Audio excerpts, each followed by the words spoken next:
Das Buch gucken, oder? Was ist Notizbuch? Auch nicht. Schon wieder total Lust, was die Steuerung angeht, ne?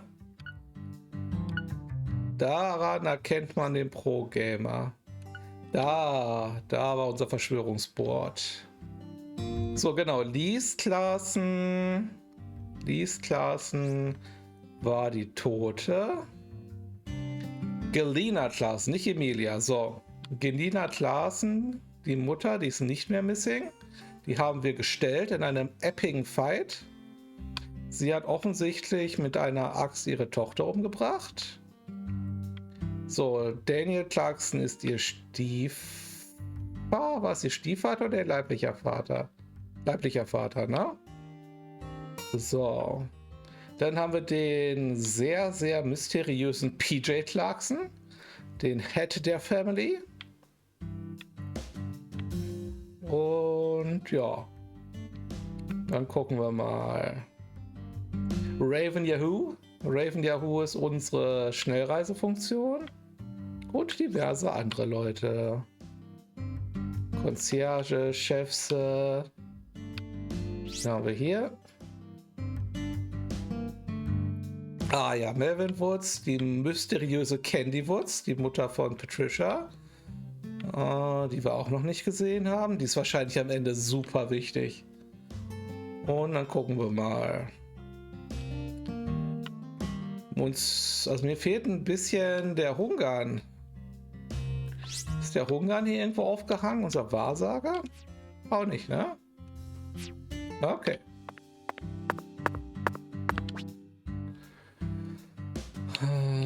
Nichts mit Zeitlimit. Nein. Nein. Wir nehmen nichts mit Zeitlimit mit. Der Melvin, der wollte uns nur wieder irgendwelche Aufträge andrehen.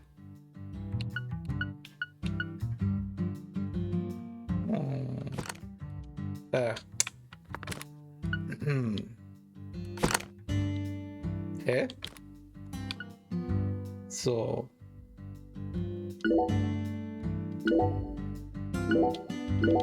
Ach so, ich kann kein Zeug mehr mitnehmen. Ich habe mich schon gewundert. So. Weil ein bisschen Gummischrot möchte ich doch wieder mitnehmen. So. Das kann ich jetzt aber mit B entnehmen. Okay. Okay. Ich werde mich niemals nicht dran gewöhnen, an dieses A und B vertauschte. Zumindest nicht, solange ich irgendein anderes Spiel zwischendurch spiele. So, mal gucken, was unser nächster Hinweis sein wird. Weil ich glaube, wir haben jetzt keinen mehr, oder?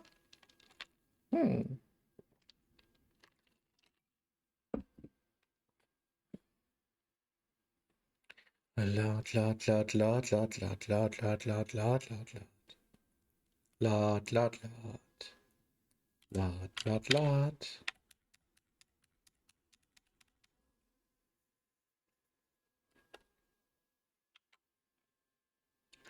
Wir laden locker vor uns hin.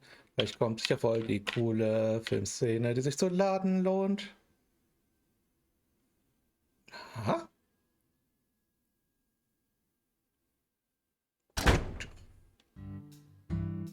Naja, es kommt keine coole Filmszene, für die es sich zu laden lohnt. Wo ist denn unsere Assistentin? Steht die immer noch an der... Steht die immer noch da hinten an der Leiche rum? Okay, hold on. So, bisschen Gummischrot. So viel, wie wir weggeballert haben. Ja. Verbandset haben wir noch. Ich glaube, vom Rest haben wir noch. Antiparalytikum, Antikatermittel, leckere Sachen, mit Kaugummis kaufen wir noch mal ein paar. So. You ever need anything? You just come on by, Mr. York. You name it, Mr. Woods. Was sind denn jetzt unsere Missions? Hier war die Leiche irgendwo, oder? War die hier unten? In irgendeiner Brücke war die Leiche. Und da dürfte auch noch unser clever little girl rumstehen.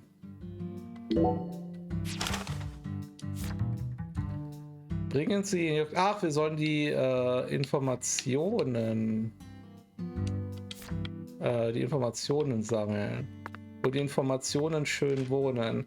Mich würde es interessieren, ob jetzt tatsächlich, ne, Discovery Site, ob unsere Assistentin, die Patty, hier immer noch rumhängt. Weil ich habe so ein bisschen das Gefühl, wenn wir jetzt ins Hotel zurückgehen, irgendwann taucht Patty auf und sagt, warum hast du mich denn da allein gelassen, Jörg? Das gehört sich aber nicht, ein Mädchen einfach so allein zu lassen. Wir hatten ja einen Vertrag. Und wenn es so ist, möchte ich wenigstens die Inkonsistenz aufzeigen können.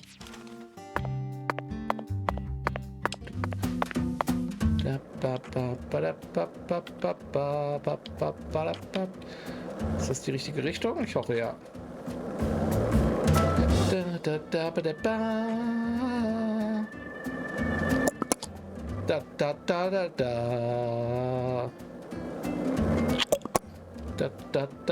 Ich kann nicht so schön rhythmisch schnalzen, weil das ist tatsächlich voll der Löwenzahn-Sound. Block, block. Block, block. Löwenzahn.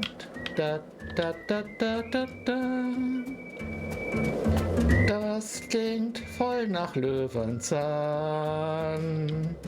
Hunde verkloppen, das findet niemand gut.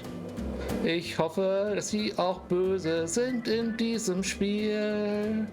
Eichhörnchen verkloppen, das geht voll in Ordnung. Denn sie klauen unser Zeug und sind Müll. Müll, Müll, Müll, Müll, Müll, Müll.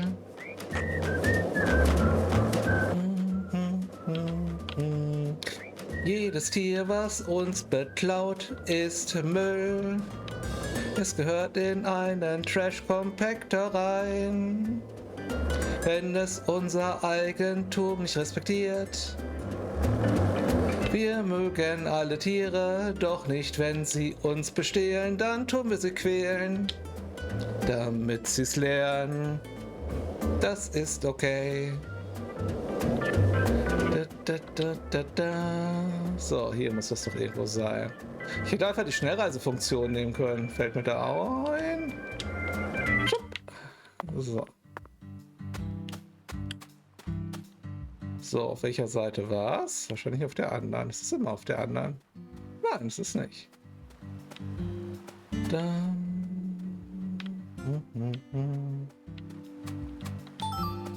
Oh, eine Ochsenfroschkralle. So, wir merken uns, wir sind in der Tat zurückgekommen für sie. Nur falls es nachher Beschwerden gibt. Wir haben hier gewartet und haben Steinehüpfen gespielt. Ja.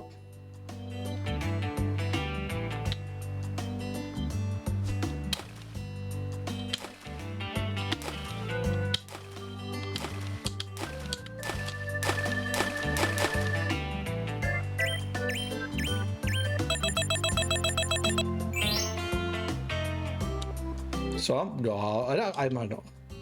Ja. Haben die echt unterschiedliche Eigenschaften? Hui.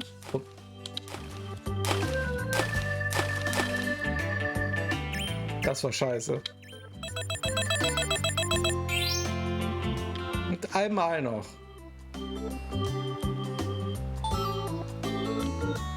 Ah, es gilt immerhin für insgesamte Punkte. Ah.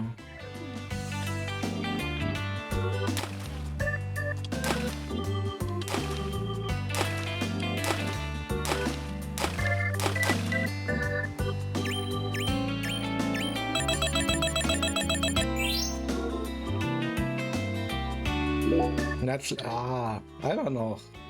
Es geht immer noch einmal.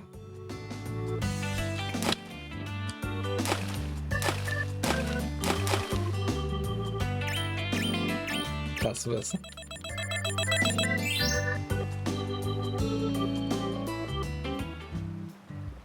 Okay.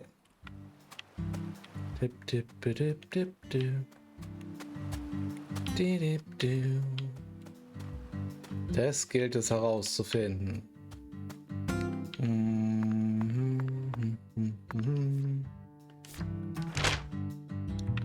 So, also ab nach der Casa Pineapple.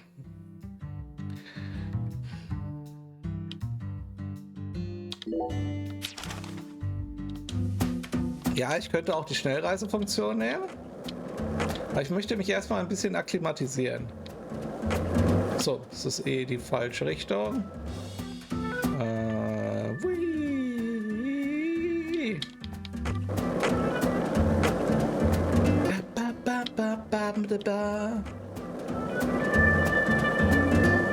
Hey, Zach.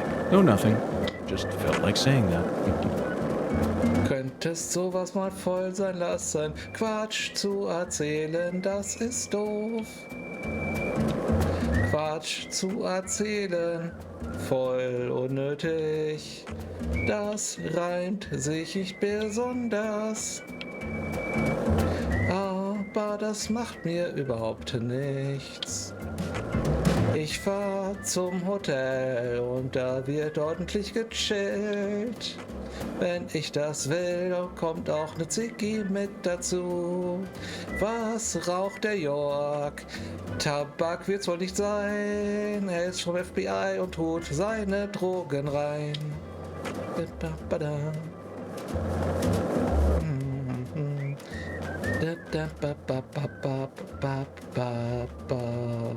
Er spritzt sich gerne Marihuana.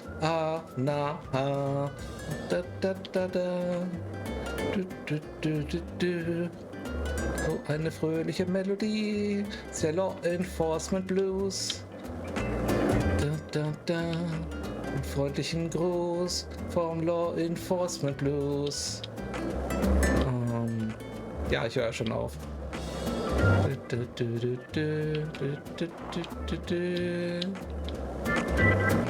So ein bisschen und langsam ist, glaube ich, raus. Zach, you're a coffee person, right? No sugar, only milk. Yes, I'm completely with you on that one. So, ich finde es total gut, wenn er echt nur was sagen würde, wenn er was zu sagen hätte. Das wäre mal echt Knorke.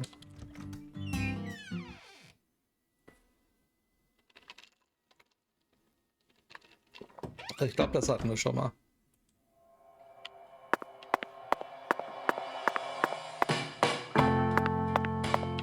Wir könnten eigentlich einen leckeren Schneck gebrauchen. Die Schneckeria war hier oben oder war die ganz oben? Ganz oben, ne? L'Ananas. Ist auch interessant, dass hier die ganze Zeit Leute sitzen. Und dass hier der ganze Tag Buffet hat.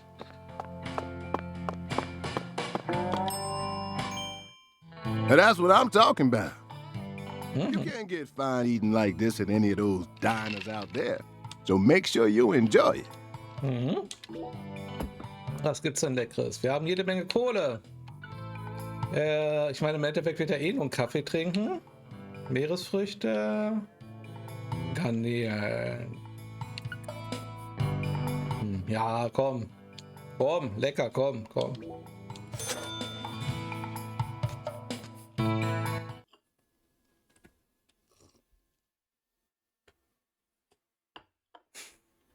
Ja, es ist eine süße Animation, aber trotzdem irgendeine generische Fotoanimation.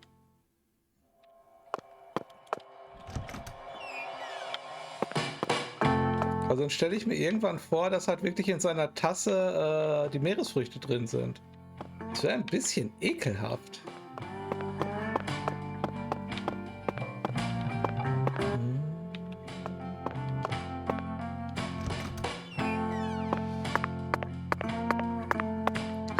So, dann erstmal den Fall neu sortieren. Surfen, schlürfen. Ja, so sieht's aus. Der ist in der Reinigung, unser anderer Anzug. Zeugs haben wir. Dann wahrscheinlich eine kurze Rasur, damit wir impeccable aussehen. Nur fresh geduscht können wir wirklich nachdenken.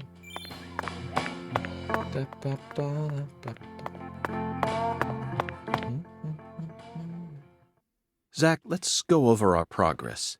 We've got a complicated case on our hands this time, especially as far as the Clarksons' relationships go. But in a way, it's also a simple one.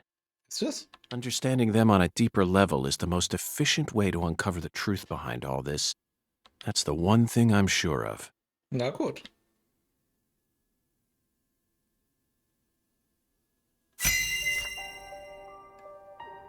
Ah. Zach, let's start with the people who were closest to the victim. Lise Clarkson, the victim, is the granddaughter of the current head of the Clarkson family. Das stimmt. Her mother is Galena, an ex-actress, and Lise clearly inherited her beauty. Except for her eyes, that is. Lisa's eye color matches that of her father's. Now, do you remember who Lise Clarkson's father is? Na, der Danny Clarkson natürlich. Aber PJ Clarkson steht hier oben. That's right. Lisa's father is Danny Clarkson. His real name is Daniel E. Clarkson. He's from Florida. Dan E.L. Clarkson. Of a talent agency. Danny struck the heart of Galena and successfully became a member of the esteemed Clarkson family. Okay. Despite being the son-in-law, he acts like he was born a Clarkson. But he's still just the son-in-law. Next comes what happened to Lise. According to Alexis, Lise said that the man was as tall as an oak tree. I believe that's the same 10-foot-tall giant who made the fingerprints we found in the cold. Now, what did this man do to Lise prior to her murder? Er hat sie in die Jazzbar eingeladen. Oh. Ich glaube in die Jazzbar, oder? No, that's not it, Zach. Lisa's mother, Galena, is the one so. who took her to the jazz bar. I don't think our giant is that much of a gentleman. Entschuldigung. Hat hier ein Eisbecher beschlagnahmt. Ah. Er hat sie verfolgt. That's it, Zach. The man as tall as an oak tree followed Lisa around and watched her. Despite his towering stature, he must have been rather shy. Or perhaps he was merely biding his time and planned to kidnap her from the very start. If that's the case, there should have been some evidence left at the scene of the crime. Zach, we're still missing some puzzle pieces. Speaking of the scene of the crime, I did some profiling in the plantation's control room. The truth it revealed to us was nauseating and horrific, but we need to touch upon it if we wish to proceed. Isn't that right, Zach? Das ist komplett richtig, Jörg. Who actually murdered Lise Clarkson? Galena? Yes, that's right. Lisa's own mother killed her, while she was dreaming about some bizarre new world. This is by far the vilest and ugliest crime we've ever seen. So far. The fact that Galena set up her daughter's body at an altar makes this case even more complicated. Remember, not a single sacrificial human murder has ever been proven and documented in all of American history. Ist das The so? real world is far more complex than what we see in films and video games. Ja, wenn du das sagst. And sacrificing a human life for something else is no easy task. In conclusion, Zach, through our investigation, we found one character who sticks out more than anyone else. You know exactly who I'm thinking about, don't you? We'll need to have a word with her in the near future. With her? Who's the stylish woman we saw during the profile? Ah. Ich bin unsicher, ob es jetzt Professor A ist. Es könnte Professor A sein. Es könnte aber auch Professor Eich sein. Aber da der hier nicht draufsteht, nämlich Professor R. Professor R. We haven't met her yet, but she's deeply intertwined with this case. Let's wait for the skeletal gentleman to guide us to her with an oracle. Well, Zach, what do you think? Isn't the Deep South something? Vor allem stelle ich mir so richtig vor, wie Agent Mulder darauf wartet, dass halt aus den Bildern in seinem Hotel ein Orakel zu ihm spricht. The people here are just as warm as the weather, and the food is to die for. Might be nice to move down here after I retire. It didn't happen. What? Still too early to talk about that? You may be right. After all, this case has only just begun. $8. Waren es $8, weil ich was falsch gemacht habe? Wahrscheinlich hätte es 10 gegeben, wäre alles richtig gewesen. Mensch, Mensch, Mensch.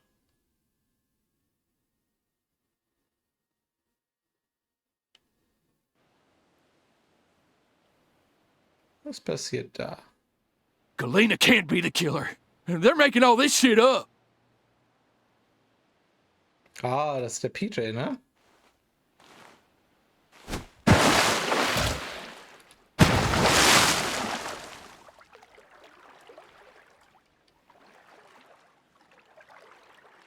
Okay.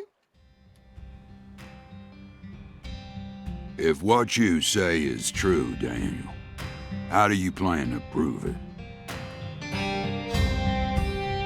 It's nearly been a century since the Clarksons first took control of Lucari.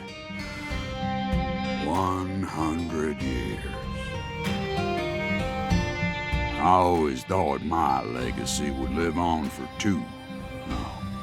300 at least. I'm gonna find the real killer and beat the living dog shit out of him. Yet it looks to me like times have changed. We ain't in the good old days no more. You understand me, boy. Boy. Sir, I'm right there with you, Paul. I'm gonna continue what you started, sir, and make the Clarkson family strong again. But first, I need to find whoever really killed Lise and bash their fucking brains in. I saw this coming. Ever since the day Lenny left home, the town of Lucari has been cursed. Okay. We can't stop what's happening now. Wer war Lenny? Too late. It's beyond me. No. It's beyond the minds of anyone who comes from the olden days. You understand me now, boy? Yes, sir. Believe me, I do. I'll kill him. Just leave everything to me, Paul. Are you serious about this? Yes, sir. Right hand of God. Look right in my eyes. I ain't Right lying. hand to God, I'm schön. serious. I just need you to lend me some troops, sir. We need retribution right now. That's the job I've been given, and I intend to do it. Well then, let me ask you one more time. Are you serious about this? Yeah, hell yeah. I'm a Clarkson, and all Clarksons have a job to do. Isn't that what we always say? Mm-hmm. Then I'll need an arm. Geilo. Jetzt kriegt er das Tattoo. Well now, you want to use my troops, I'm gonna need to know whether or not you're really serious about this. Just one arm. Slide it on through that wire there, and it'll take care of it for you. Paul, I mean, you're joking, right? Ich glaube nicht. Daniel, have I ever told you a single joke? No, but If you want to become a real Clarkson, then you done got yourself a job to do. wait, Paul, I get it now. You want me to stick it in and then pull it out at the last minute, right? You want to see if I got guts or not, but there's gonna be another way. Was passiert da? You can't be serious, sir. Hey! Hey, knock it off, you assholes! Let me go! He's just joking with me! Let me go, goddammit! Was passiert da? Please, sir, don't do this! Das wird wirklich ein Surfen schlürfen. Please!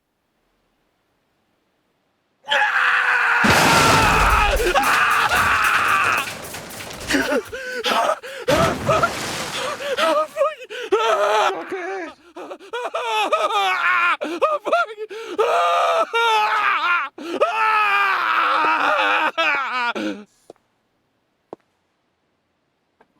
Braucht er den Namen nicht mehr? I am a Clarkson. And no matter how our fortune falls, all Clarksons have a job to do.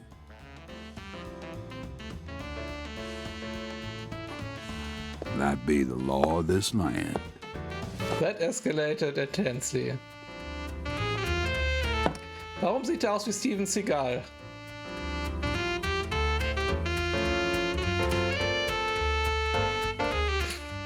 Die Band ist verdächtig. Warum spielt sie in Unterwäsche? Ist das unsere Fahrerin?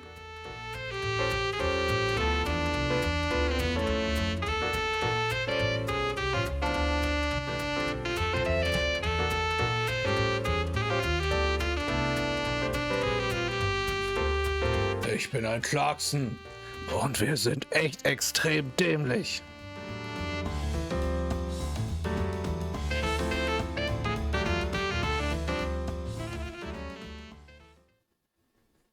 Musical Interludes, immer gut. Ach, wir haben das erste Kapitel hinter uns.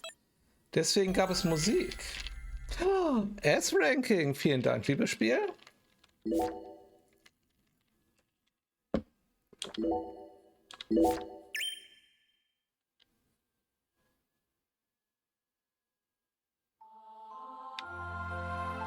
York, you can hear me, right?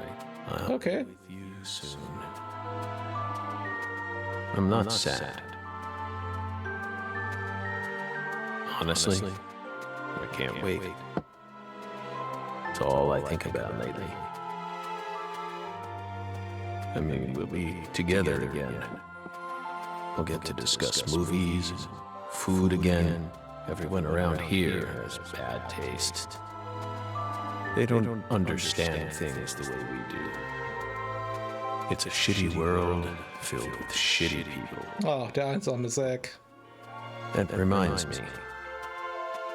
There are movie theaters and restaurants over there, right?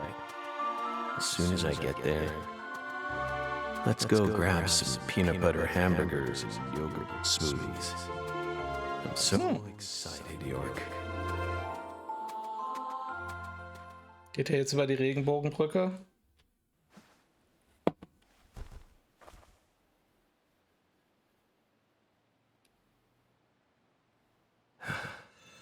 Please, York, don't rush me. You just need to wait a bit longer. I still have one job left to do. I need to finish it. I have to. Or else I'd never be able to face you. Just give me a little more time, okay?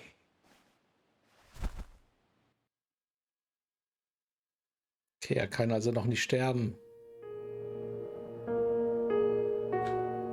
Thompsonville, Fort von Boston.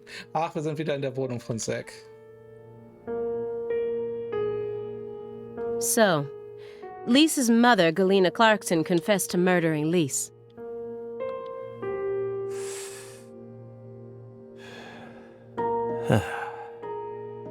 But then immediately afterwards, she went insane. So you had no choice but to detain her. What a terribly convenient story. Agent Scully, was haben Sie dagegen? Jetzt mal ganz ehrlich, wir sind hier alle Dienste des FBIs unterwegs. You were the first person to find the suspect hiding at a farm on the edge of town. And you even got her to confess to the crime, right then and there.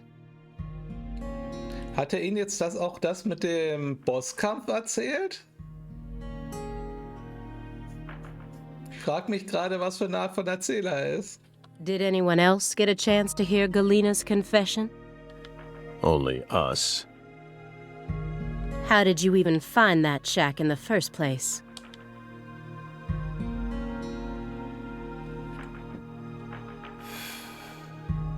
Metaphysical offender profiling. Oh. Meta what? Should I know this word? Metaphysical offender profiling. Moment, das ist aber jetzt unvollständig. Es ist ja metaphysisches Angreiferprofil, oder? Oder metaphysisches Angreiferprofiling?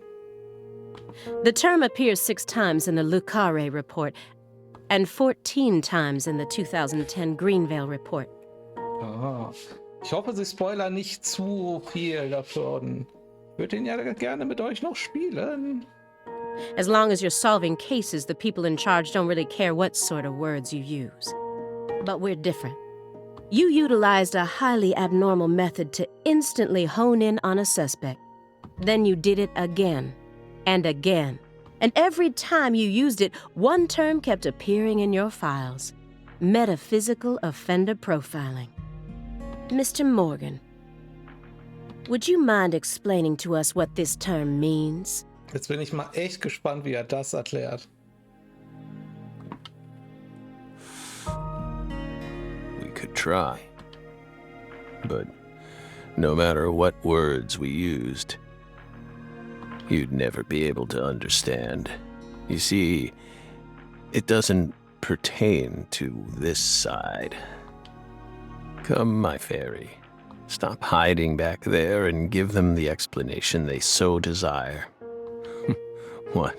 You're too shy? Mr. Morgan? Mr. Morgan! Come on out. Don't be afraid. You can do it. It's okay. Ich bin sehr gespannt, was passiert. Frontet sie Is jetzt? that all you have to say? Don't underestimate me, Morgan. I know you and the Clarksons share a deeper Wenn connection. die Fee rauskommen, müsste sie ja eigentlich, oder? Much deeper than how it appears on the surface. Hm. I need to shake him with something else that's directly connected to the Clarksons. I'm gonna jog his memory by force. Ach stimmt, wir spielen ja jetzt wieder sie, genau. Ich finde es interessant, dass auch sie diese Dingsfähigkeit hat. Also diese Fokusfähigkeit. So. A stack of old letters.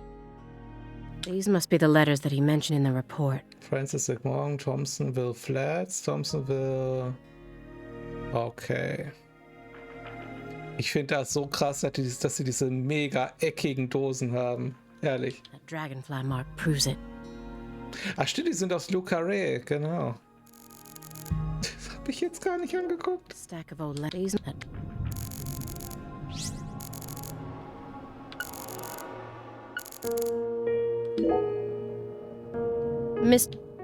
Oops. According to you, at the beginning of this case, the victim's body was being stored in the warehouse on purpose.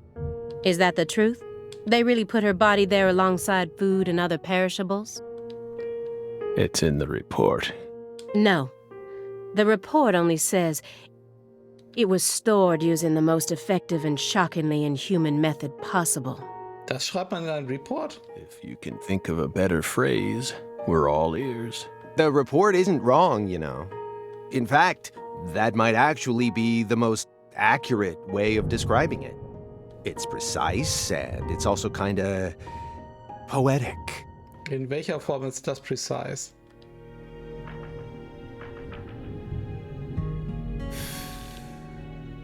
Wow, Simon. We never would have taken you for a poet.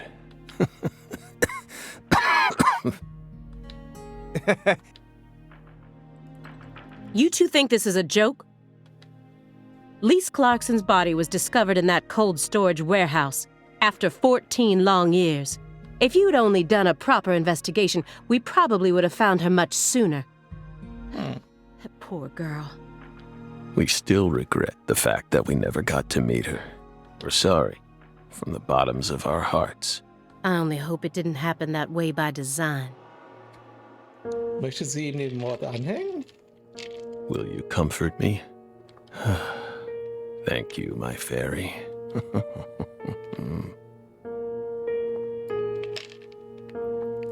Sind die sauberen Orte Landeplätze für die Fee? Reading over it again, I can't help but notice how well organized this report is. One might even call it perfect.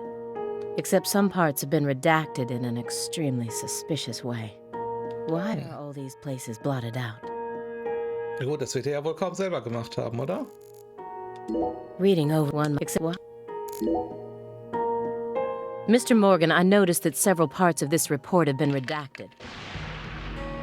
Ooh. For example, here. One individual's name has been erased from the key figure list. Would you mind telling me why? Someone in charge must have thought it was unimportant. Or maybe even inappropriate. Why would they think that? How should we know? We've never understood what those people do. Those people sind seine Vorgesetzten? Well, I took the liberty of trying to restore what was taken out. Ooh. Here's what it says. Sapling salesman. All the other redacted parts seem to be connected to this person. But I can't think of a single reason why this individual would need to be removed from the report. Why is he so untouchable? Oh, him. He's nothing. We were barking up the wrong tree. Ah, barking? Ooh. Meaning? Can't include someone who doesn't exist in an official report. Now can. Doesn't exist. You mean he had nothing to do with the case?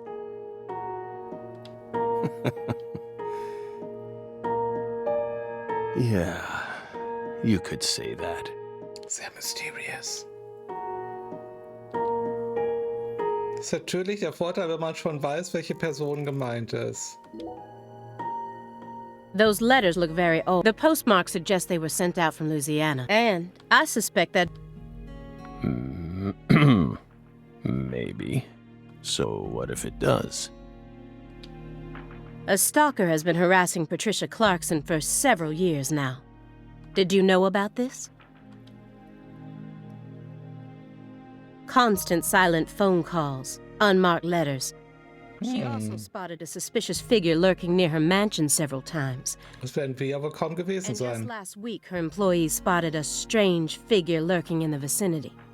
The day someone else coincidentally used your alias and traveled to Louisiana. That's very intriguing. Aligned symbolism. Lise Clarkson also reported being harassed by a stalker just before she was murdered. You're aware of this, correct? Because I didn't find any mention of this in your report. Woher weiß sie das da? No direct connection to the case. That's what we must have thought. The visionary lies to himself, the liar only to others. Which are you? That's enough for now. This all has nothing to do with the case. Besides, there's no evidence that proves those letters are from her. Isn't that right, my fairy?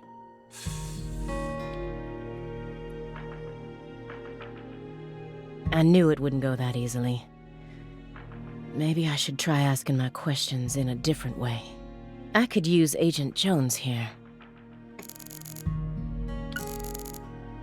Ungewohnt unruhiger Simon. That's the window that faces the street out front. I can tell just from the layout of his furniture. Now I'm surrounded by everything I couldn't see out there.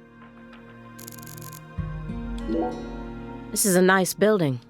Layout isn't bad either. Whew. Must be rather expensive to rent a place like this in Boston. Ich hoffe ja mal, das FBI zahlt eine vernünftige Rente. How many other rooms are there in this apartment? That room over there, your bedroom?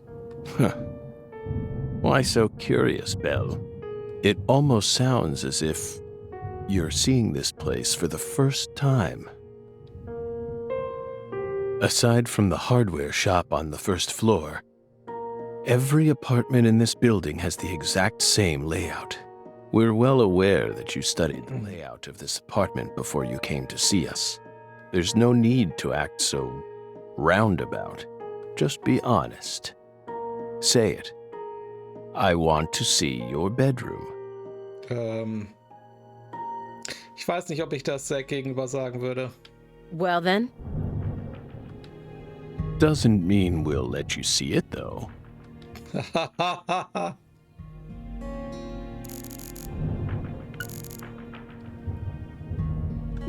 films teach us all we need to know? That's ridiculous. I'd rather read a book than watch a stupid movie.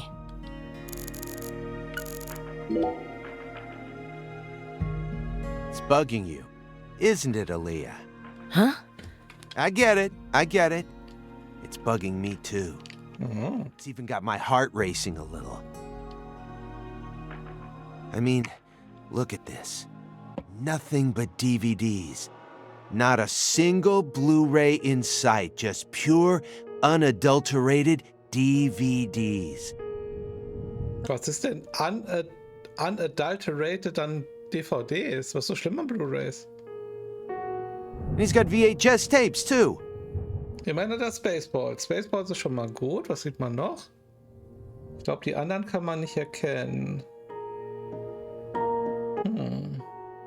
I don't even have a VHS player in my house anymore. Whoa, look at this. Check it out. Spaceballs? This one's got a lot of pizza in it, remember? Ah, Pizza the Hut. You're not wrong, Simon. There's a very large quantity of pizza in that film. 1987, directed by Mel Brooks. The version on that tape is the one we recorded back when you could catch it on cable TV. Das verstehe ich eigentlich nicht ganz, warum man dann die VHS behält, wenn man noch eine viel bessere Blu-ray haben kann. Seriously? Damn, Morgan, that's incredible. You're really living the dream, man. Weil ihn immer wieder mit Werbung sehen kann? I hope you both haven't forgotten that this conversation is also being recorded.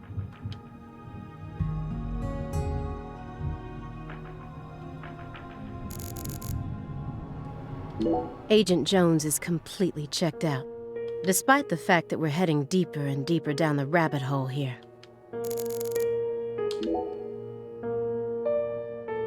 Agent Jones. Gut, bin ich am Schlafen. Are you paying attention? Or do you intend to waste Mr. Morgan's precious time? No, sorry. I'm just a little tired. Die Wohnung ist allerdings echt relativ großzügig, ne? Also halt mit dieser durchgehenden Wohnküche. Es hat was, also. Klar mit dem Mauerwerk. Ich denke mal, das ist aber so gedacht. Das ist nicht nur, weil er keine Tapeten hat. Ich denke mal, das ist wirklich so der Style von dieser Wohnung. Das hatte ich tatsächlich mal so ähnlich in einem Airbnb. Das sah ziemlich cool aus. I'm listening. Take your hand out of your pocket. Didn't they teach you any manners at Quantico? Oh, right. Guess they slipped my mind. My bad. Verdächtig. I'm actually kinda nervous. I'm not used to this sort of thing. Data analysis is my specialty, you know. I'm sure I'd be able to calm down a bit if I had some pizza, though. Kommt er jetzt auf darauf?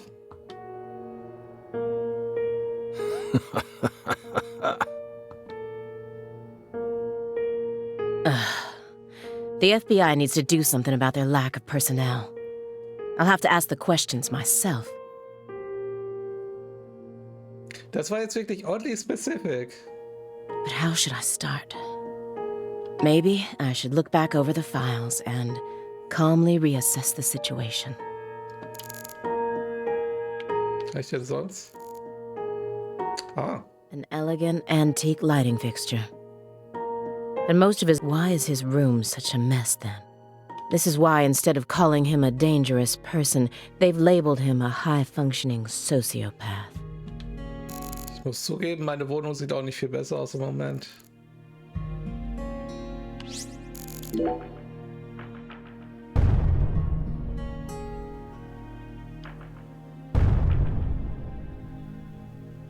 Just the usual around here. No need to worry. The usual? Yes. A strange person lives upstairs. Stranger than us? Every now and then, he makes noise. What's strange about him? Several years ago, a woman was murdered upstairs. Her husband still lives there. Das ist scary. Yikes. He's ex-BPD, and apparently he's still searching for the killer. But it seems like they cut all support for the investigation due to decreased funding. Das kann ich mir ja gar nicht vorstellen.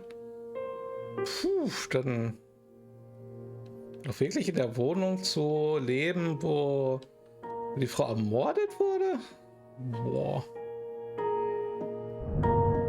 Aber ich meine, da fällt mir ein, was mir meine Mutter letztens erzählt hat, dass sie halt, sie wohnt halt noch in meinem Elternhaus, sie ist halt nur umgezogen, nachdem mein Vater gestorben ist, halt nach ganz oben und hat halt unten vermietet, wie es sie allein daran erinnert hat, an den Tod meines Vaters, weil zwischendurch halt der Krankenwagen unten war, weil es dem Nachbarn unten nicht gut ging. Also weil, wenn einen selbst sowas halt schon wieder daran erinnert, da muss man sich jeden Tag ja daran erinnern, wenn die Frau in dem verdammten Apartment ermordet wurde. Ich würde wegziehen, aber echt sehr, sehr weit weg. The team on the case wanted to keep working on it, but the suits wouldn't hear of it. A tale as old as time. Due to his situation, perhaps, he's been making a lot more noise recently. Okay. Like you just heard. Die Sache ist, ich weiß halt nicht, ob sowas noch wichtig wird. You never noticed anything, Agent Jones. Well, I did hear some loud noises every now and then, but I didn't think they were real noises coming from upstairs. I mean, look at him. Achso, er dachte, es wären Filme. It's not like he's reacting to the noise. He always just went about his business as usual for all the years I've watched him. So I just figured it was coming from the TV. Makes sense. You really amaze me sometimes. In a positive way?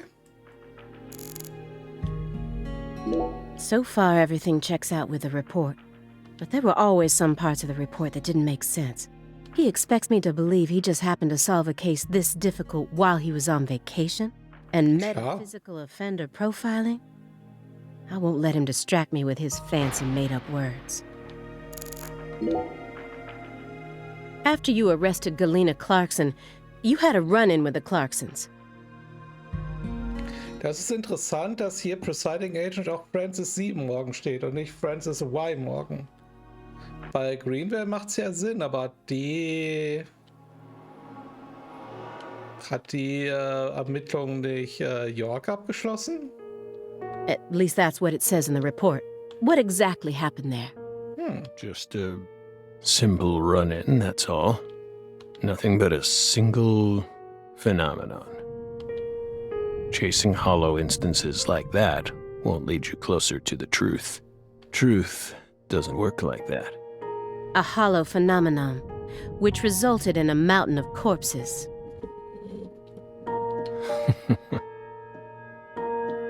Oh, Belle.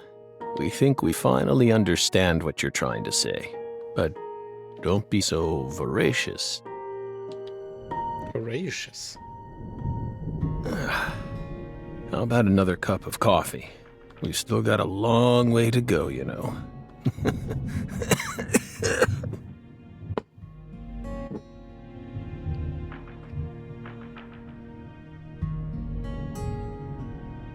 Yes. It's coarsely ground, so there should only be 4 teaspoons per cup. No more, no less. Next, the coffee travels from the funnel to the siphon. Korrekt. Simon, normally you only do surveillance in order to gather data, correct?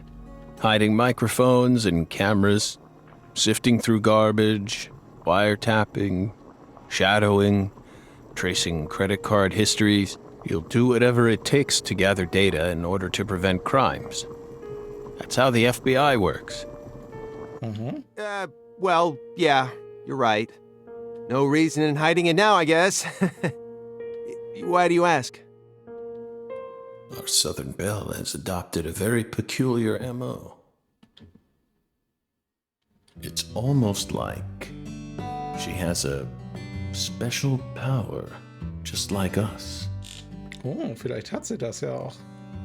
Moment, hat sie ja. Die haben wir ja schon eingesetzt, oder? You've been watching us this entire time, haven't you, Belle? From that window. I don't need to answer that question. You came here on New Year's Eve, then spent 49 hours watching us until you returned to your hotel room last night. You observed us the entire time without sleep or rest. Das ist möglich? And you only ate once, some pizza delivered by Simon. Aside from that, you never drank any water or relieved yourself. You simply sat there and continued to watch us. Das ist scary. You have visions, too, don't you? You came here solely to hear us talk, didn't you? But then, why bother watching us for over 2 days beforehand? You didn't come to talk with us. You came because you wanted to see this apartment with your own eyes, and because you're already convinced of something. Isn't that right? He who fights with monsters should see to it that he himself does not become a monster. And if you gaze long into an abyss, the abyss also gazes into you. But Oh, coffee. What's going on with that coffee? Thank you, my fairy. If you hadn't been paying attention, this coffee would have all gone to waste. The pus in our brains. It really has a way of interfering with our lives. Didn't remember. She came along. Oh.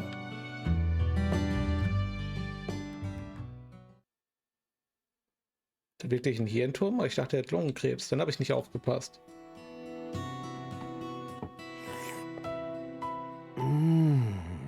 Oh. What the Christ? Alter Verwalter, sehr schön. This is friggin' delicious. I thought I was gonna shit myself for a second there. Come on, Aaliyah, take a sip. Trust me. I'm not exaggerating here.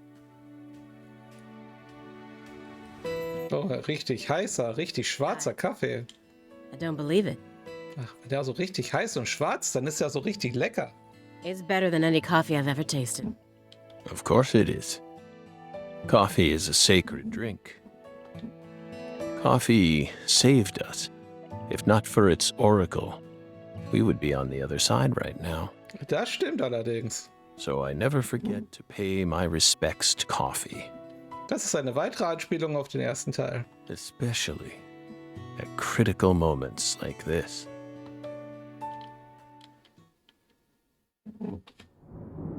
Big black cumulonimbus clouds are in the sky. And that sound. Thunder snow is coming.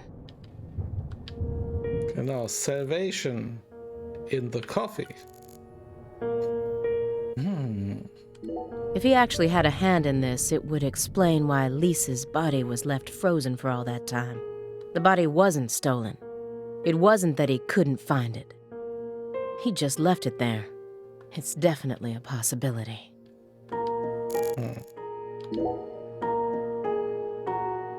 Come on, don't glare at me like that, Aaliyah. Der hat schon wieder die Hände in... I Egal. told you, I'm out of my element here, remember? This isn't the time or the place. Well, yeah, I know. I'm just really nervous. I mean, Morgan's a legend. And now he's right in front of us, and things are all tense. I'm sure it'd give any normal agent a stomachache.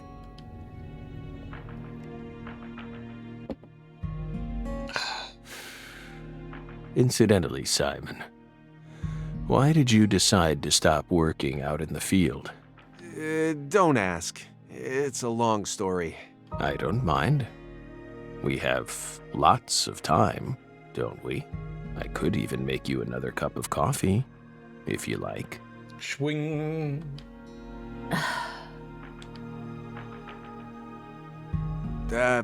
Fine then. I'll try to make it brief. Ach, schade, ich dachte, wir können spielen. See, I used to work out in the field. Even had my own partner. But we had a little rivalry that sorta ruined our relationship. It was over a woman, of course. You know how it goes. We fell in love with the same girl. At the same workplace, too. Then one day, the three of us went to go do a stakeout at a restaurant over in East Boston. Also wenn man mich zu einem Stakeout in ein Restaurant einlädt, dann denke ich aber an was anderes. I pretended to be a customer while my partner waited in the car, and she waited in the building across the way. Well, it only took a few minutes for my partner and I to lose our heads. We started engaging in this dumb contest to see who could impress her more. Things were looking bad. I knew I was gonna lose. Then, something happened. Right in front of me, a customer starts choking on something. Face was pale, froth at the mouth, the whole 9 yards. I got up at once, but my partner stopped me. Didn't want us to blow our cover. So what did I do? I ignored him and helped the guy anyway. I couldn't stand by and watch that. I couldn't help myself. Next thing I knew, I was a hero. The guy survived, the restaurant thanked me, and I'd even managed to win the heart of you-know-who. It felt pretty good, you know? One-upping my partner right in front of his very eyes. Aber es war sein Verdächtiger. But that was the beginning of the end. A few days later, she and I went to go get some bubble tea at a cafe in Brookline, and a man comes up to me and said, I'm here to thank you on behalf of the person you saved in that restaurant. Feeling a bit cocky, I said, all in a day's work, my good man, and tried to brush him away. But he held out an envelope to me and said, My client broke 3 ribs thanks to the unnecessary Heimlich maneuver you administered to him. Natürlich. He wants you to ensure that he'll be able to get the proper treatment. I thought I'd saved someone, but all I ended up doing is wasting a lot of my precious time wrapped up in an astronomically stupid court case. It also blew our cover, so our target found out about us. In the end, I was taken out of the field and banished to a meaningless job that anyone with half a brain could do. Ja, aber Moment, das heißt ja, dass er seinen Job eigentlich machen könnte. Macht es dann Sinn, dass er sich so verhält?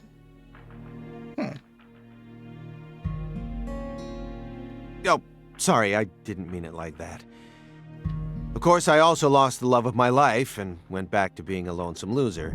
And that's why I hate being out in the field. Oh, come on! I tell you all that and you're not even gonna say anything? That was long, Simon. Hey, I warned you! I told you it'd be long! Oh. Och, der Arme. Sichtlich frustrierter Simon. Knusprig warmer Simon. If he actually had a hand in the body wasn't stolen, it's definitely. Haben wir ihn schon mit konfrontiert? Why would an agent as skilled as you Ups. close the Lise Clarkson case without locating her body? Good question. Maybe we just weren't as skilled as you think back then. Isn't that right, my fairy? You reported the body as being stolen. Was that truly the case? Meaning? Was ist mit dieser Leiche los? Meaning there's a possibility that the body wasn't stolen, but purposefully moved instead. What? Maybe someone ordered someone else to get rid of the body, or even store it in a specific place. Aber warum sollte York das machen? Ich meine, die Komponenten sind da, dass dann der Yeti halt auf sie aufgepasst hat. Aber warum? Who? And for what purpose? Genau. In order to use the body for something else. You never considered that? Perhaps there's some connection between the frozen body and the fact that Sang Rouge is still being produced. Hey, Aaliyah, how about explaining yourself clearly so that even I can follow along? Nein. Someone extracted the ingredients to Sang Rouge from Lise Clarkson's body. Oh, das kann natürlich sein. That's what you're trying to say, isn't it, Belle? So that they could go on producing the inimitable drug without Professor R. What? Drug addiction destroys people, physically and mentally. It makes them capable of doing anything just so they can get their hands on a fix. Abusing a corpse? That's nothing to an addict. And with your Macht Sinn. dependency, I suspect you might know just what that's like. Ich dachte, der raucht nur Gras. Maybe we do. If you threaten to take this away from us, I might have to kill you both right here and steal all your $100 bills. Oh, spine-tingling, scary stuff, isn't it, my fairy?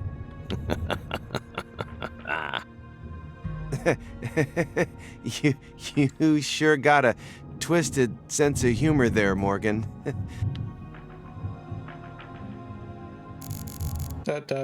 Sie. Ominous. It's almost like a manifestation of the atmosphere in this room right now.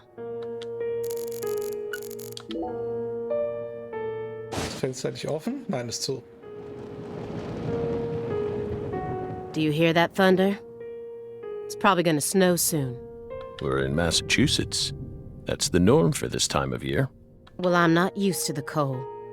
If possible, I'd like to finish this up before we get stuck in a snowstorm. Agent Jones, after we're done here, Agent Jones, is something the matter? Snap out of it. Hat er Angst vor Blitzen? Oh, sorry. Yeah, I know. Do you? Then stop daydreaming. Okay. You just what? My stomach's been letting some thunder loose, too.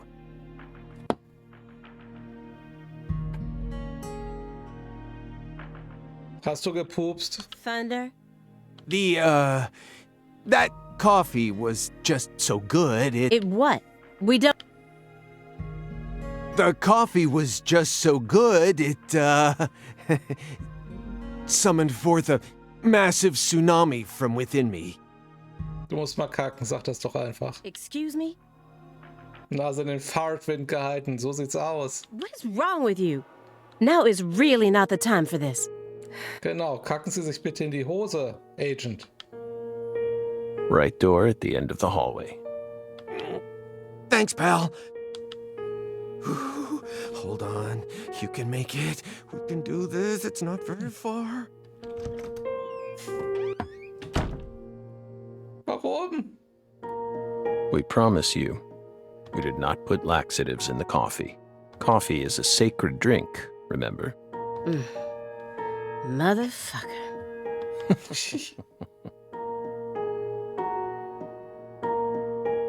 There's no doubt that the report omitted information linking Morgan to the Clarksons. Wollte, dass sie alleine sind. I need to get him to confess. There's a secret weapon in Agent Jones's briefcase.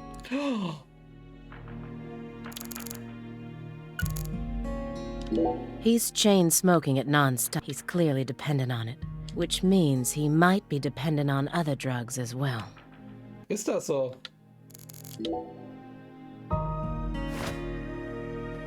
Have you ever seen this before?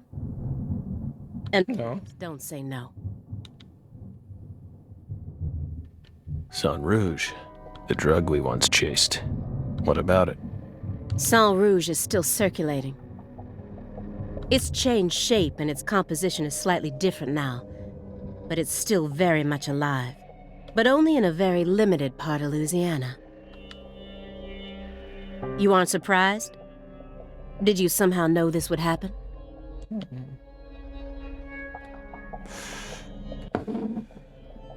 Copies of another drug being circulated isn't exactly a rare case.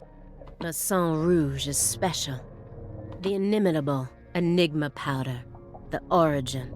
Ooh. It has many names, and no one was ever able to copy it. We've also been trying to figure out what it's made from ever since it appeared.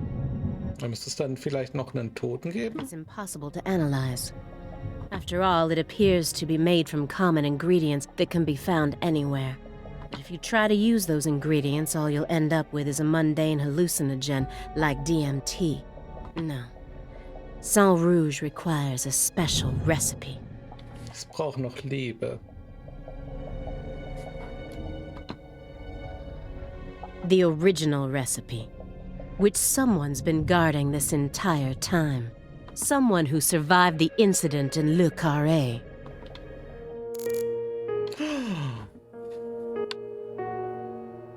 Das war... Ich wollte schon sagen, das war doch wohl nicht etwa die Geheimwaffe.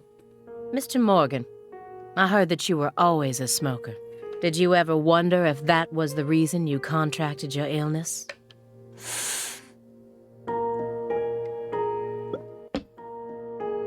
Nothing. I'm just personally curious about it. Sometimes, people die in car accidents, regardless of how well they take care of their health. Other times, they slip on their bathroom floors and crack open their heads. Isn't that right, my fairy? I'm not concerned with statistics. I'm just curious about you, right here, right now. We switched over from nicotine to this. It's less addictive. That's one step in the right direction, isn't it? No. Perhaps. If we're talking about withdrawal symptoms or physical dependencies. But it still seems like you're smoking too much at once. Ich meine, im Endeffekt raucht das doch medizinisch, oder? Gegen seine Schmerzen durch den Krebs? Honestly, it looks to me like you have a mental dependency. Maybe. But so what if we do? Surely you know about gateway drugs, yes? When a person starts to use one drug, it becomes much easier for them to branch out and try other drugs as well. Deswegen nicht von Napo abhängig werden. The first drug acts as the gateway that leads them to stronger substances. Oh. Are you trying to say that's going to happen to us? No. I'm simply saying there's a possibility. Okay. He read these over and over again, like a prisoner rereading letters from his loved ones. But the last letter was delivered years ago, according to this postmark. That must be the last time he communicated with whoever was sending these. Yet, he left them out in plain sight. Immediately after they found Lisa's body, I went to go see Patricia. In order to interrogate her, of course. So you told us. But I was unable to meet with her. She refused to speak with you, didn't she? That's so like her. No, she didn't get the chance to. You see, she's gone missing. Ooh. What? To put it more accurately, no one's seen her since the afternoon of the 28th. According to her employees, she shut herself up in her room for several months before she disappeared. But since that sort of thing happened often, they didn't think anything of it. On the morning of New Year's Eve, they noticed her window was open, and when they went up to check on her, she was gone. But no one knows how long her window had been open for. This is just my hypothesis, but on December 28th, a strange man visited Le Carré and was spotted near her mansion. That man must have found some way to lure Patricia into his car, the '89 Cadillac that he bought used. Then, the two of them drove north to Trenton, where they boarded a train to Boston. They would have arrived here around midnight on the 29th, or perhaps early morning on the 30th. Ooh. I believe this man is the same Billy Bishop whose name was previously recorded by the airline. So, what do you think of my guess? I'd love to hear your opinion as a former FBI special agent. Oh, what a burn. Now we get it. We aren't persons of interest. We're the suspects. But what War about das nicht our klar? alibi? What alibi? I've had enough of your bullshit. You expect me to believe you haven't taken a single step out of this room? That Agent Jones is your witness? Surveillance cameras can easily be tampered with, especially by someone like you, who knows all about how the FBI works. Ja, wenn sie einfach auswählt, das hätten sie doch gemerkt. Possessed by death. Go and take a look at your own face in the mirror. You look like the Grim Reaper.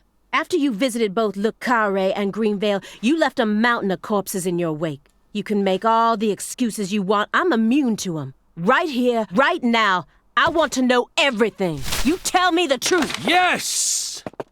You're good, Belle. Damn good. You're brimming with potential. You think she's the perfect partner for our last dance? What do you say, my fairy? Don't you agree? She's good. So good. What do you want to know? We've got nothing to hide. Go on. Question us. This is how it's got to be. Doesn't this remind you of something? You know what I mean, my fairy.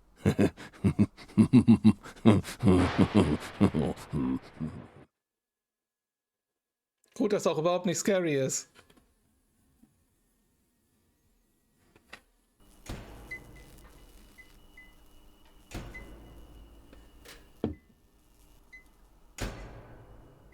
Oh, des Sheriffs, okay.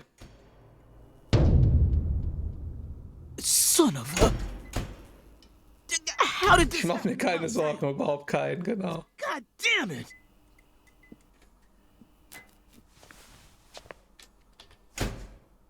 Sie hat sich selbst umgebracht, oder? The head and limbs were severed and lined up, according to the lines that were drawn with her blood. Just like migratory birds flying systematically across the sky. Hey, Zach, what do you think this means? They're severed roots. Severed roots? This is the way the Clarksons kill someone when they want to cut him off from the family. And how do you know about this? Everyone in town knows about it. They're just too scared to talk. What does the V stand for, then? Beats me. What, you think I know everything now? Vilitatio.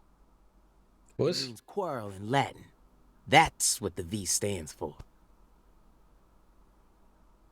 Latin. Intriguing, isn't it, Zach? There are no defense wounds on the corpse. In other words, Galena showed no signs of resistance when she was amputated. But, strangely enough, there are small traces of subcutaneous bleeding around the wounded areas. That's a vital reaction, which means she couldn't have been dead. You mean... Yes, that's right, Patty. Galena was amputated while she was still alive, and she never resisted. Is that even possible? It certainly isn't impossible. Hat niemand was dagegen, dass das Kind hier ist? Sleep with a drug, or if she desired the amputation herself. Why would she ever desire that? Mr. York, I'm sorry, but there ain't no way that could have happened. How can you be sure of that, Melvin? Our world contains phenomena that could never be explained with logic. This is especially true for phenomena in which humans are involved. Do you really think all the facets of love and hate can be explained with logic? Well, no, I don't reckon I do. Yeah, might be too early to rule out those possibilities, just like you say. Zach, now we truly know just how deeply the Clarksons are involved with this. Patty, how long does it take to reach the Clarkson estate? Just a short drive. You Mit dem just gotta head Skateboard? west along the Mississippi. You can't miss it. Got it. Thank you, Patty. By the way, Melvin, no matter how accelerated Patty may be, don't you think she's still a bit too young to see something like Endlich! this? For the Endlich! record, I have no intent to instruct others on how to raise their children, but Holy moly, you're right! Patricia, CLG! Come on, sweetie. Kids shouldn't have to see stuff like this. Jetzt ist auch zu spät. Daddy, it's too late now.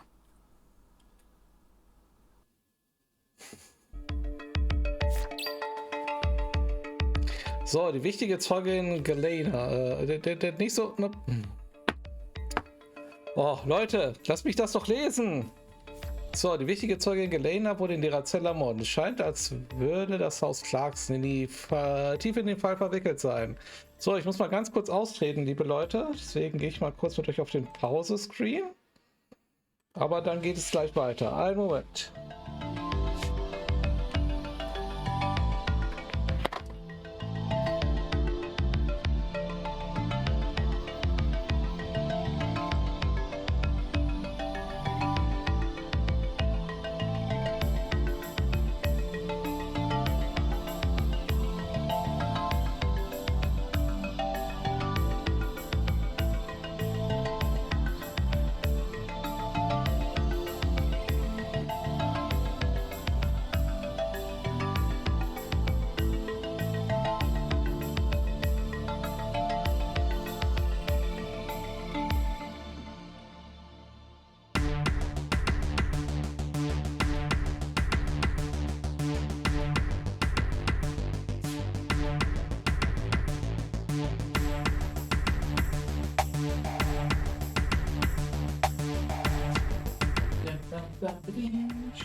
Mit.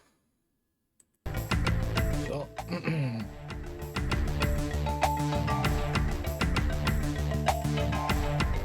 Gut. So. Los geht's. Up to the house.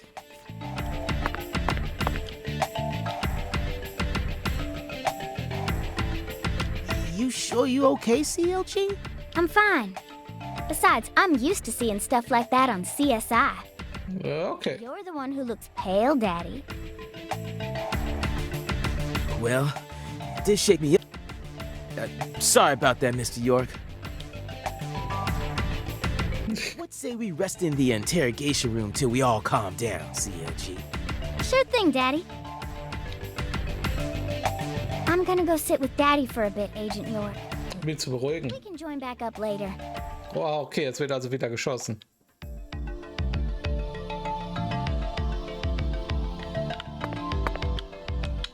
Do you really think that's what happened here, Zach? If this is truly the ritual that the Clarksons used to cut ties with someone, why would they go out of their way to do it here, in a holding cell? They could have easily done it after we released her. And judging from how Danny Clarkson was acting, I think it's clear that he really loved Galena. How could he accept this grotesque butchering, even if it was for the sake of the family? There's no point in ruminating on this. We should get back to the investigation. As long as we keep moving, the answer will inevitably fling itself straight at us. Das ist Videospiellogik, York, aber es ist okay.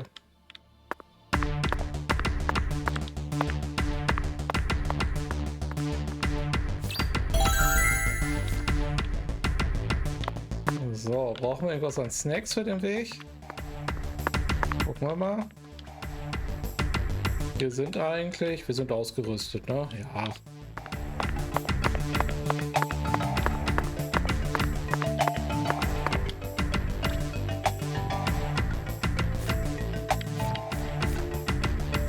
Briefkasten lernen. Die haben alle Zeitlimit.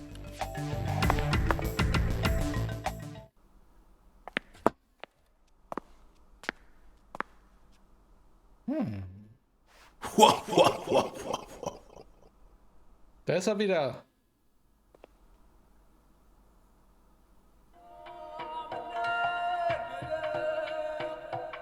You found the flying serpent.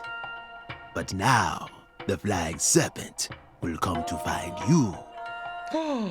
Yeah, that sounds right. And it looks like this flying serpent is a venomous one.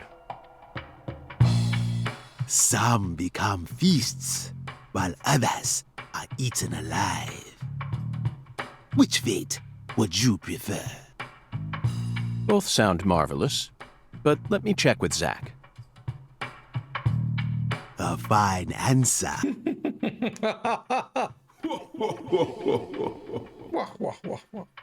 Find the one who fired the pistol at heaven. Within the white hall of beds, brandish the ticket to the goddess. And once again, you will see the other world. Do you comprehend the oracle? Na klar. Zach, it looks like he's hell-bent on leading us back into that other world. Follow the oracle. Oh, I will, Hungan. There are only two types of things in our world. Things that should be resisted and things that should be accepted. And I believe this oracle is something to accept.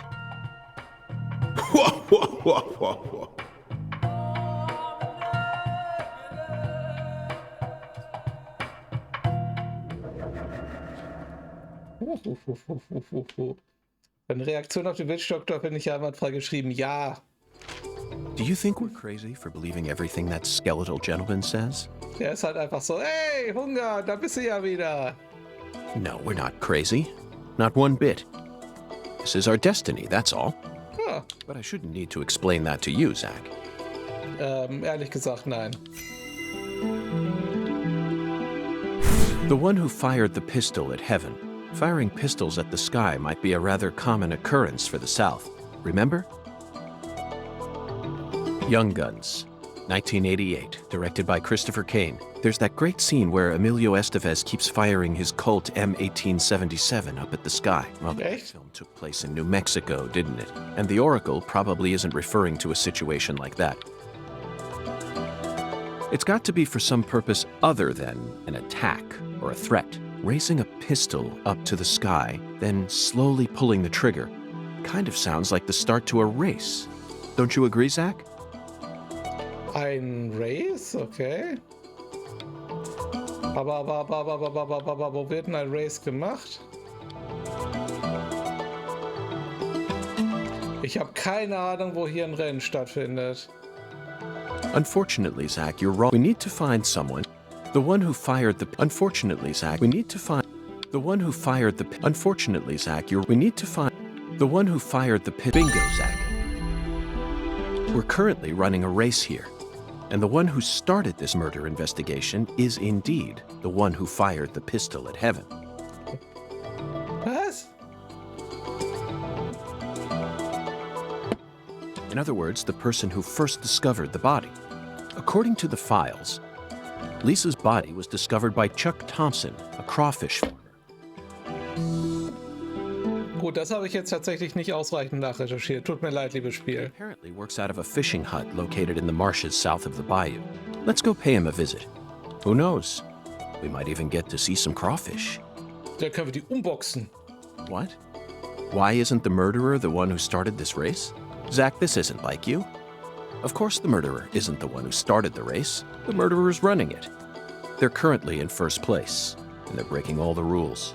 Any more objections, Zach? Okay. Within the White Hall of Beds. This one is even easier. There are only a few establishments that have a whole hall's worth of beds. Das Hotel?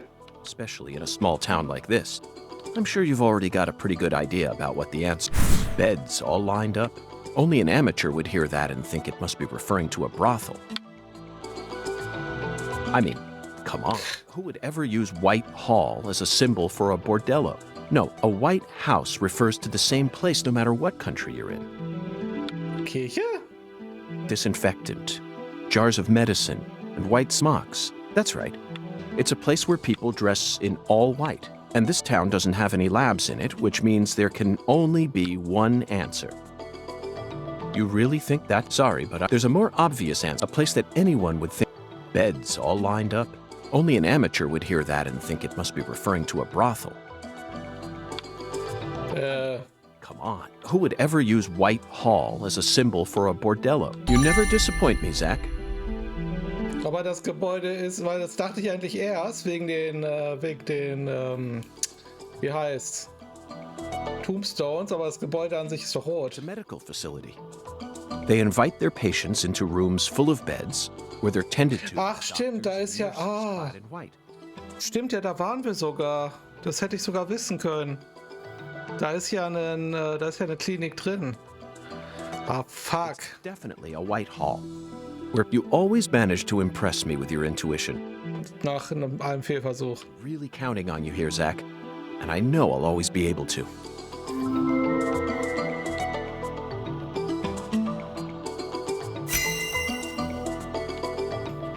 Mit etwas Hilfe. Agent York, you're trying to leave without your trustworthy assistant? Hello there, Patty. I'd never attempt such a thing. I was simply engaging in a battle of wits with Hoongan while I waited for you. Hoongan? Yes, the skeletal gentleman in the top hat. Not that story again. Doch. Is this how you always conduct your investigations? Ja, es macht ja schließlich ein Paranormal Offender Profiling-Dings da. This is the way I work. I bet you can't find a single partner. Not even in the entire FBI. That's not true. I always work together with Zach. Oh, right. Zach. Don't worry. I'll be your partner while you're here in our town. Now, let's go investigate. Investigation. So, wollten wir nicht eigentlich zu dem Haus der Clarksons? Was ist damit passiert?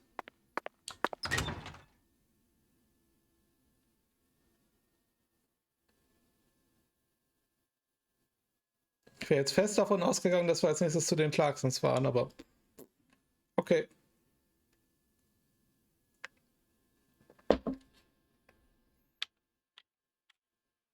Bisher ist dieser Teil tatsächlich so, dass ich ihn mir richtig gut mit mehr Geld vorstellen könnte. Er hat so einen gewissen Willen zur Inszenierung, hat er ab und zu. Aber halt nicht das gute Animationsbudget dafür.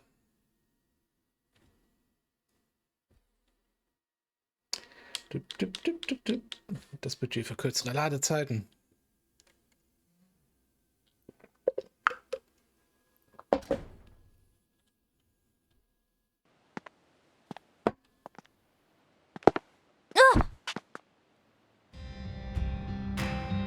Da ist er. How's your mama?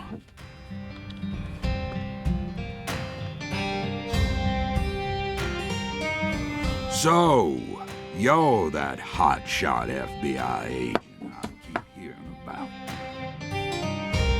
And who might you be? I came to claim the body of my daughter. My daughter, who was murdered in a holding cell after you detained her yesterday. PJ Clarkson. Zach, I wasn't expecting to run into the final boss this early. You're the head of the Clarkson family, PJ Clarkson. And you've come to claim the body of Galena Clarkson, whose dismembered corpse was found early this morning. Is that correct? Where did you learn that? Wie groß ist der? Zach and I just learned of the news ourselves. This is Lou Corey. And I am PJ Clarkson. There ain't a single thing I don't know about this town. I see. So then you must also know about the severed roots ritual. I have a question for you, Philip. We suspect that Galena was murdered by someone from the Clarkson family. Have you given that possibility any consideration? Listen up, you FBI piece of shit. You better watch your manners around my paw. Shut up, Daniel. Sir. My bad, sir. I'll have you know I once had 3 children. But I must not have raised them very well, because my son and my eldest daughter both ran away. Was ist mit denen? Die müssen doch noch wichtig sein. The only one who stayed by my side was my second daughter, Galena. Then she done married Daniel here into the family and presented me with both an heir and a granddaughter. Seemed for a while as if things were finally starting to calm down. But then, Da ist das so ein Dix-Zeichen wieder. both Galena and Lise. And I lost everything. Well, aside from my shit-heel son-in-law, that is. You understand me, FBI? Galena's death is nothing but a loss for the Clarkson family. That doesn't mean the Clarksons are automatically innocent, though. Humans don't always act out of self-interest, do they? That mouth. You're starting to sound more and more like your mother. Ist ihre Mutter mit den Clarksons verwandt? What? But my treasure...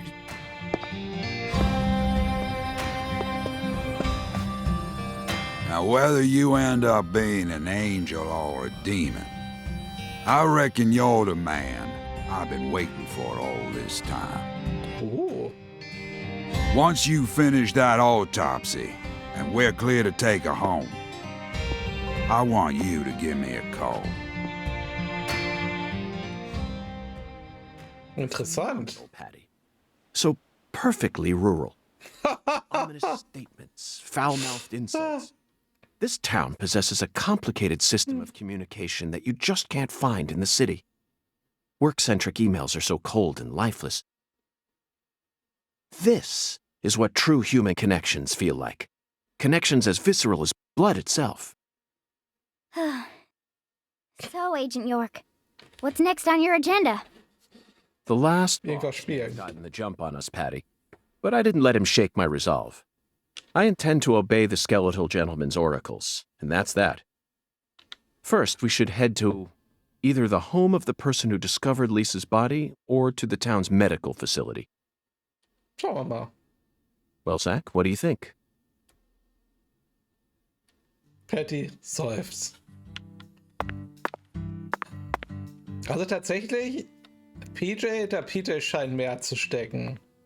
Der ist nicht einfach unser It Endgegner. really seemed like you knew who Galena Clarkson was. Well, I've never actually talked to her, but it's a small town. Pretty much all folks know who the Clarksons are, and Galena's supposed to be extra scary compared to the rest of them. Back when we saw her in town, I felt like she was glaring right at me, so I got real scared. No one will come out and say it, but I'm pretty sure they're all relieved that she was the killer. We're lucky the killer ended up being a member of the Clarkson family. Otherwise, the whole town would have turned into a battlefield. You've got a point, but did everyone really hate her that much? They didn't hate her. She hated them. She had this real peculiar way of treating people. I don't know how to describe it. Contemptful? Yeah, I guess that's it. She never opened up to anyone in town. She was rich, beautiful, and wanted to become an actress. So she went to a metropolitan city to refine herself. There's always a chance that people like her may develop prejudices towards those who stay in the countryside. A big chance, even. But just because a person has prejudices doesn't mean they'll go out and murder people. That's where my doubt lies. Was there any sort of omen which made people happy that she was the killer instead of someone else? I'm just telling you how I feel. How am I supposed to know if everyone else in town felt the same way? I never thought she'd actually go and kill her own daughter, though. There it is, Zach. Unter Her Drogeneinfluss. attempt to kill me wasn't simply a case of being in the wrong place at the wrong time. Maybe she was sad. Sad, perhaps. Instead of returning as a star, she was forced to come home after her dreams were crushed. That certainly sounds like a sad story, doesn't it, Zach? No, Agent York, not that kind of sad. The kind of sadness that keeps folks away, hidden behind her attitude. Is there a word for that? Maybe it ain't in her attitude or her words, but the way she appears. Yeah, it's in her eyes. They remind me of someone. Who? PJ Clarkson? No, someone else. I can't Deine Mutter? remember. That's okay, Pat. Dein echter Just let Vater? me know if you happen to recall it later. Until then, Zach and I will help you think. Ich bin jetzt schon überzeugt, dass sie mit den Clarksons verwandt ist. Ich meine ganz ehrlich, sie bleibt von dem Fall über.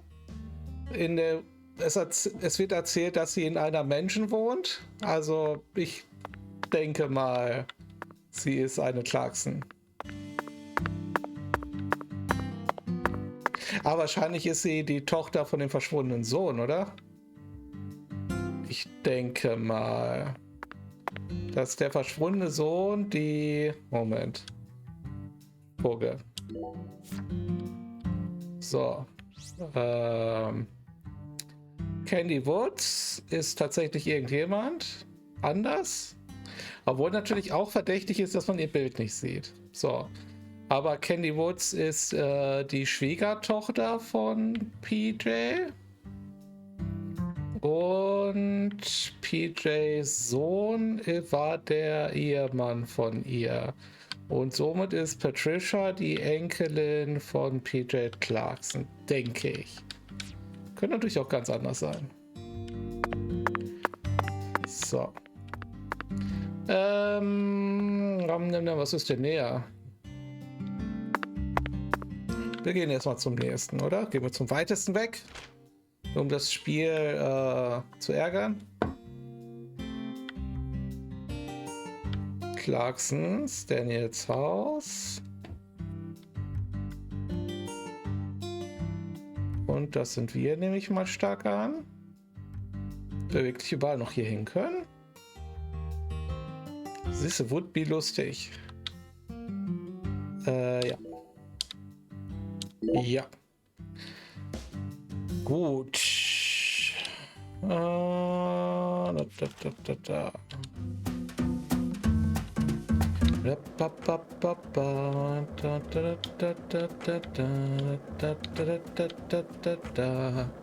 Ich könnte ein Taxi nehmen. Galena too, and all the other women we've seen so far on our travels across the states. Zach, I'm right, aren't I? This is a vast country, incredibly vast. And it's mostly composed of mountains, deserts, and farmland, with small towns scattered about here and there. That's how America looks to me. Compared to the scale of this entire country, New York, Chicago, and LA are all microscopic. Sometimes they even feel like figments of my imagination. Think back to what Las Vegas looked like when we were driving up I-15. It was a mirage. The TV and movies dress up those mirages and broadcast them to people all around the world. Meanwhile, American women become fascinated by the gorgeous city lights and are drawn toward those illusions. The very same women who were chosen as prom queens in their small towns. In the end, all they find are ghosts. Once their eyes adjust to that blinding light, they realize there's nothing but vanity and lust surrounding them. They finally figure out that Der Dialog war zu lang. Ich habe versucht, mich drumherum zu schleichen. Hey, Agent York. Just so you know, dealing with Pastor Sanders is gonna be a big pain in the butt. Wir haben ihn doch schon getroffen, oder? pain in the butt? That's what I said. But I guess you have no choice but to obey your oracle, huh? So sieht's aus.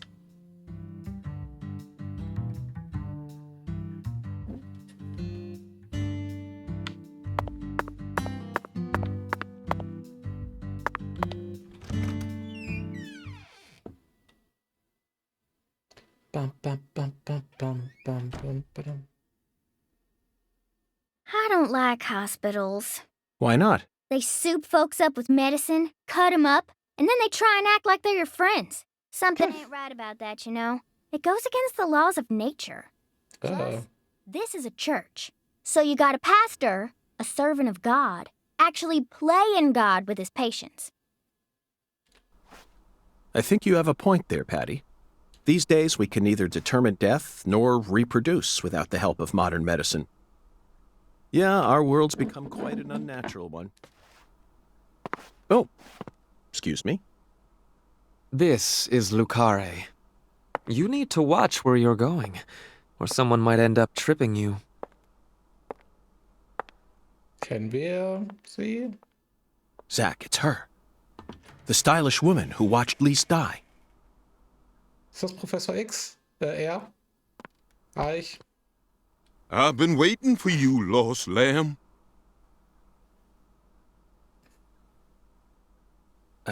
Hi there, Pastor. Would you mind letting go of me? I'm in a bit of a hurry right now. So pitiful. Pathetic. The Lord hungers. Here we go again. What? Pitiful. Truly pitiful, my little lamb. No, neither Zach nor I. Oh, so pitiful. So just pitiful. The Lord hungers. 1 can of Spam, 1 can of red beans, and 1 can of spinach. You are to offer up the taboo trinity. Taboo? Don't you mean the holy? Oh, how I pity you. Unlike us humans, the Lord never errs. Now, my pitiful agent, bring forth the taboo trinity at once. For it is the will of the Lord our God. See? I told you this was gonna be a pain in the butt. Dramatische Quetschquest. Zach and I need to go after that stylish woman. Too late now. We need to obey God's will. The Lord hungers! Come on, hurry it up. We need to go. Well, Zach, I don't know what to say. First an oracle, and now an order from God? Maybe this is the trial that will yield the ticket to the goddess. Either way, it looks like we have no choice but to gather the taboo trinity. I guess it just goes to show that small towns are always filled with the bizarre and unpredictable. Gott hungert nach 5 Holz, 10 Stein und 3 Gold. So, wo soll das Zeug jetzt kaufen? Im Le Crawfish. Bestellen Sie im Alexus rote Boden mit Reis. Kaufen Sie eine Dose Spinat. Meinetwegen. Meinetwegen.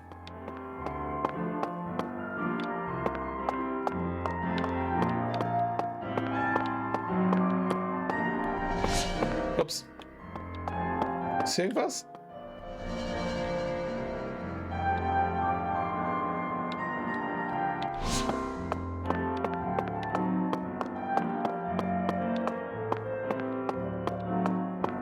One can... You are to... Hey, One, the Lord... I suppose it's no use, Zach.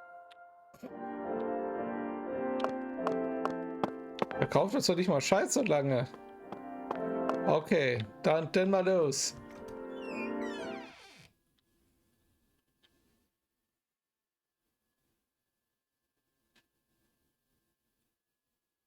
Le Crawfish.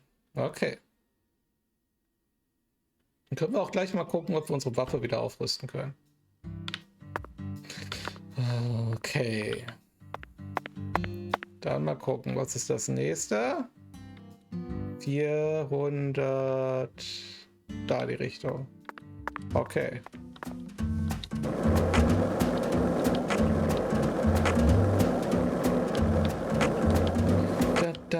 Da, block, block. Da.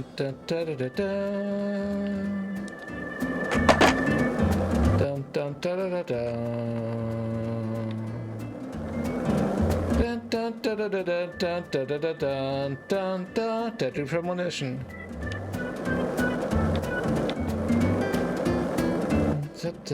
Schaut doch mal, lieber Löwenzahn. Das geht sicherlich gleich ran. Wir schauen gerne Löwenzahn, weil wir keine bessere Unterhaltung haben. If this town has a symbol, it's got to be that bridge hanging over the bayou. Lift. So.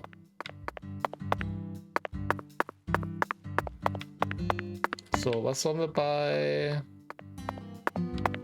wir in Le Crawfish kaufen? eine Dose Spam. Das hier, ne? Oder ist das? Ja. Okay, hold on.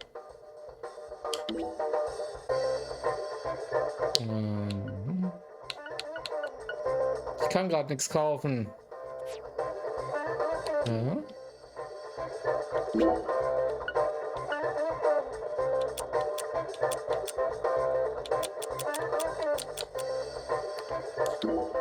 Ja.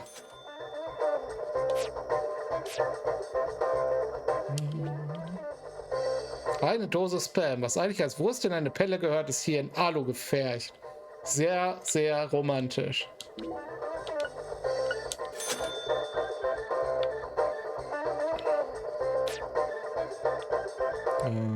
Was hast du noch?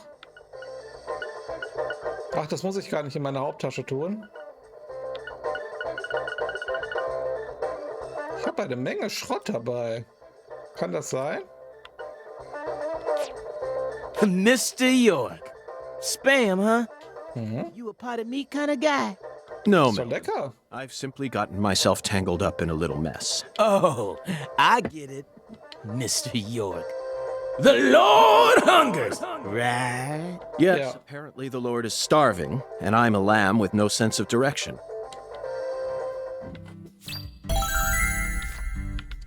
Okay, der Lord hungers no more. Also zumindest in dem Teil. Ich frage mich, was der Leckeres damit kocht.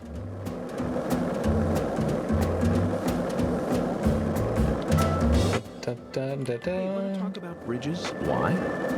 I've become obsessed with bridges, Zach, and there's no Is turning Lloyd back. Bridges? Remember what we saw on our way here? Back when we were driving that hybrid car before we switched over to the skateboard. We passed over the Lake Pontchartrain Causeway, the longest bridge over water in the entire world. Remember the sudden downpour? Ba, ba, da, ba, ba. So, ja. Hier sind wir in Alexis ihrem Laden. Da, da, da, da. Du, du, du, du, du.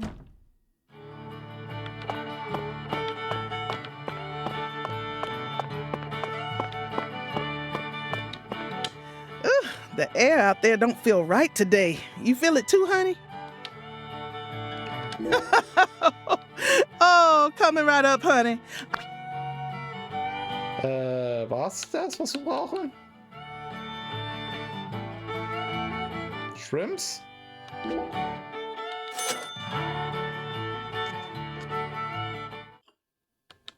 Offensichtlich nicht.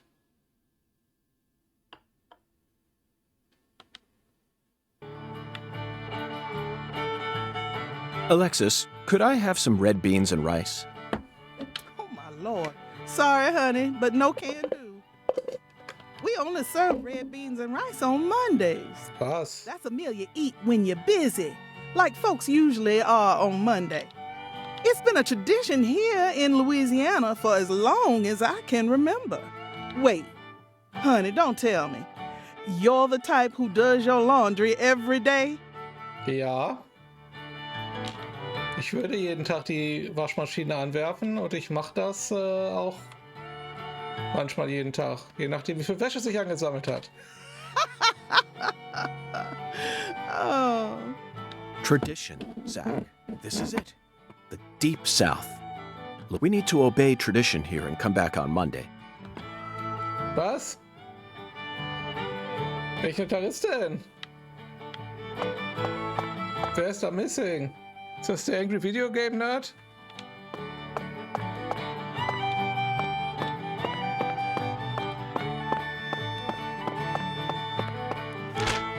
Ist es Mittwoch? Wow. Okay, ich mache trotzdem die anderen Teile der Quest schon.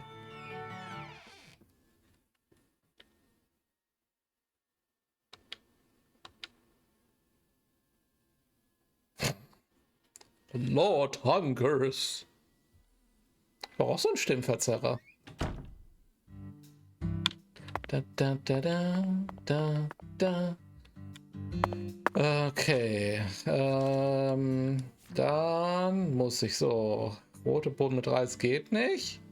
Aber den Spinat.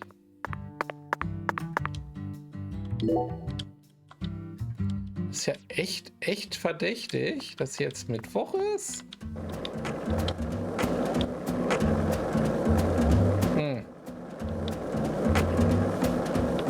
Weil ich meine, das ist ja noch eine echt lange Zeit. Auf Amazing Grace zu summen. Das ist ein Spoiler.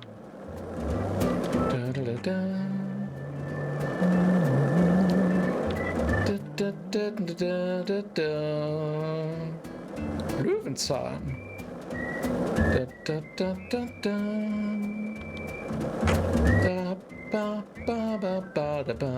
you notice it yet? The streets in New Orleans were a mess. All busted up and underground.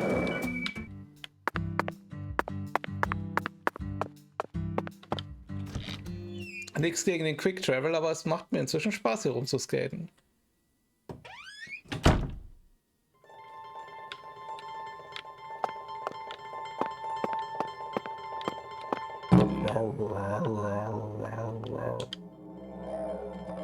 Do you carry any canned goods here? Canned goods?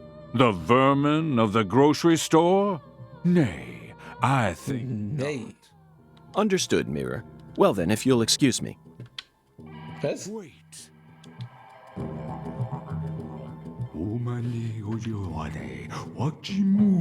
Yes, I can see it. I can see the canned good thou seekest. How intriguing. Well then, where is the canned good I seek? In a place where no man could ever peddle it. I see. In a place where it can't be bought from a person. This? Got it, Mirror. 'Twas but a trifle. For the Lord hungers. Zap. It's in a vending machine. Ja, das dachte ich mir It schon. appears that God wants us to go on a wild goose chase all around town.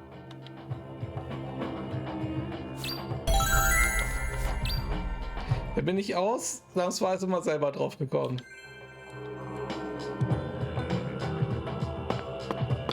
Ah, jetzt wieder der Teil, der Silent Hill 3 klingt.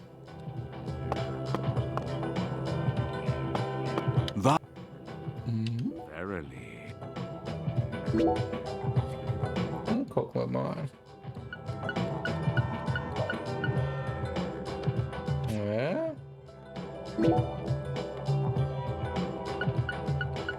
Geht auch nicht.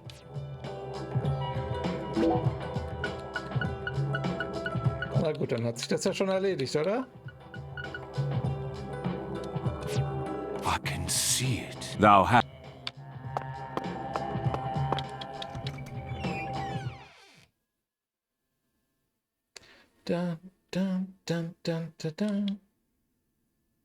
Ob es das Ding wirklich nur in einem einzigen Automaten gibt? Oder in jedem Automaten?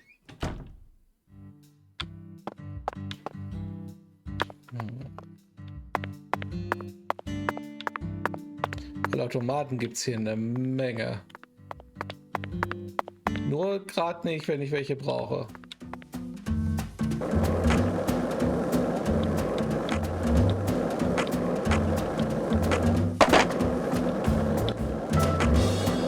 Did you notice it yet? The streets in New Orleans were a mess. All busted up. Wo sind Automaten? It was built on a swamp, so... Sind hier Automaten?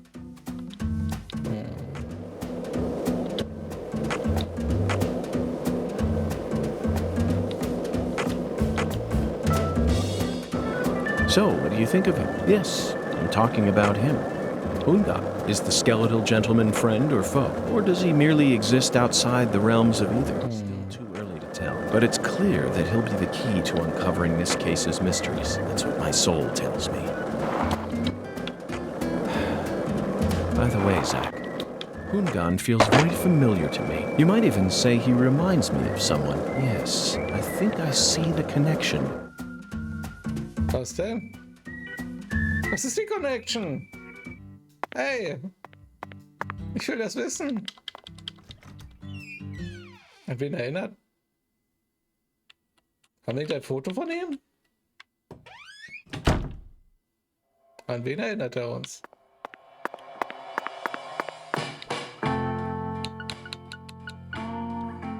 Okay, hier Not a nicht. single can of spinach in sight, Zach. Let's try some.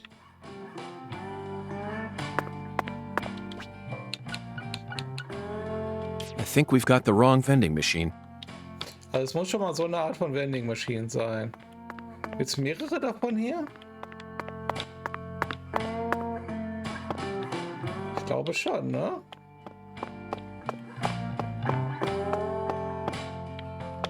So, hier ist nämlich auch eine.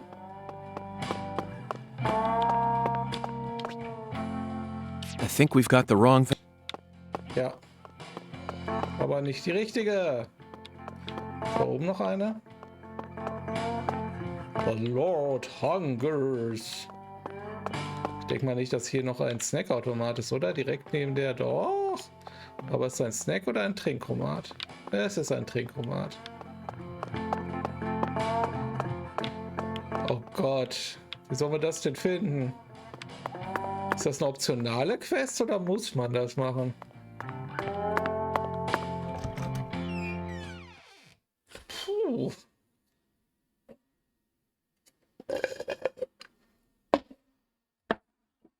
The quest hungers.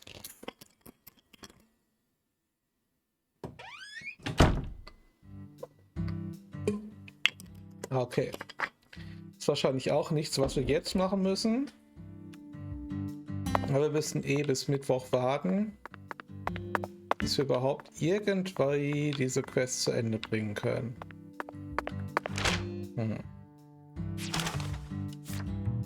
Stummer Händler. Wird er uns ausgeschildert? Ne, ich glaube nicht, oder? M31, seht hier oben eine M31? Nein. So.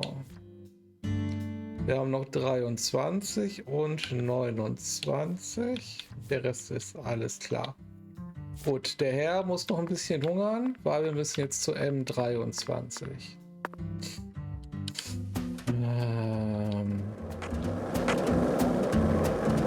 Ja, Moment. Diesmal warten wir nicht so lang. Wir nehmen mal die. Wir waren.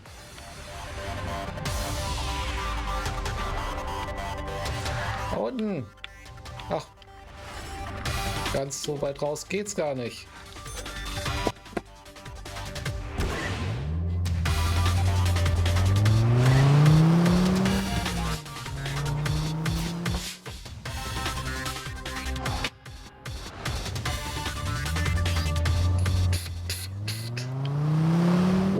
Wo waren? War das Auto vorher schon da?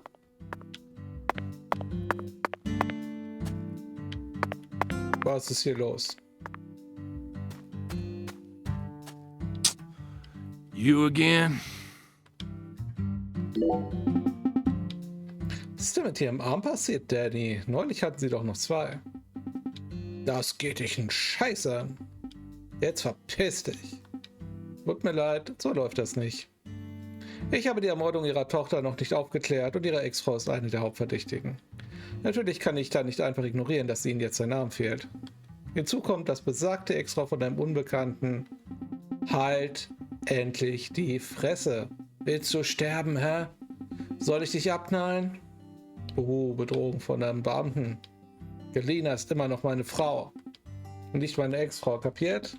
Entschuldigen Sie, das war taktlos von mir. Dann lassen Sie es mich umformulieren. Ihre Frau, Gelina Clarkson, wurde von einem Unbekannten ermordet. Und ich muss Ihnen unbedingt ein paar Fragen dazu stellen. Sag mal, bist du echt so bescheuert oder tust du nur so? Das hier ist wuchert, klar? Ich werde den Teufel tun und einem scheiß FBI-Schnüffler irgendwelche Fragen beantworten. Diese Stadt gehört uns Clarkson und sonst niemanden. Ein Fremder wie du sollte hier den Ball ganz, ganz flach halten, kapiert? Und jetzt verpiss dich endlich. Zack, was macht er auf dich für einen Eindruck? Er ist nicht einfach nur aufgebracht, weil er seine Frau und Tochter verloren hat. Da ist ganz klar noch ein anderes Gefühl, ein Gefühl der Reue. Ich könnte mir vorstellen, dass er zusammen mit seinem Arm noch etwas anderes verloren hat. Oh, einen Hoden? Vielleicht. Was meinst du? Sollen wir danach suchen? Es könnte etwas mit dem Fall zu tun haben. Oder es könnte etwas rein Persönliches sein. So oder so, wenn wir etwas finden, das seine Laune ein bisschen verbessert, dann spuckt er vielleicht im Gegenzug ein paar nützliche Details für uns aus. Ob es das wert ist? Die Entscheidung überlasse ich ganz dir. Du weißt ja, ich bin immer einer Meinung mit dir. Das so stimmt?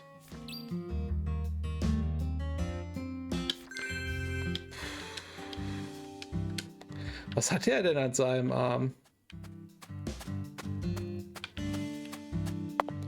Da überlege ich jetzt gerade, was es sein könnte.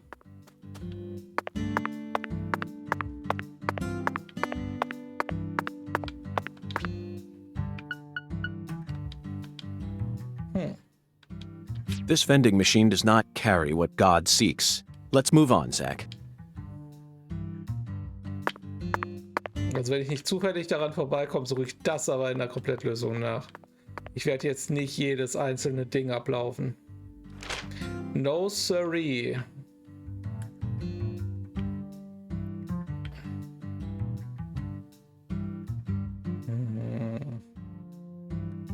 Das ist ganz schön weit weg. Wir gehen erstmal zu Thompsons Farm. War nicht eben in der Sequenz von einem Treasure bzw. Juwel die Rede?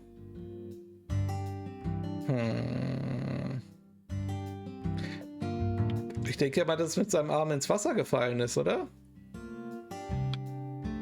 Aber warte mal, das Treasure war aber seine Frau. Hat er nicht von seiner Frau gesprochen? Oder...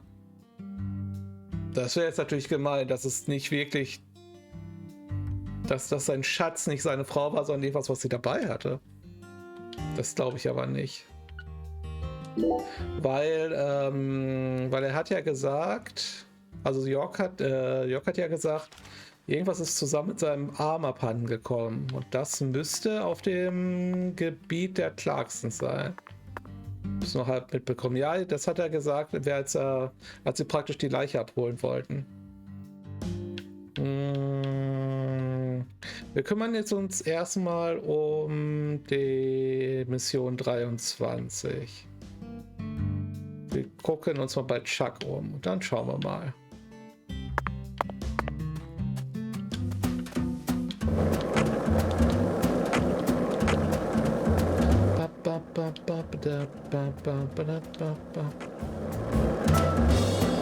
So, what do you think of him? Yes, you're talking about him.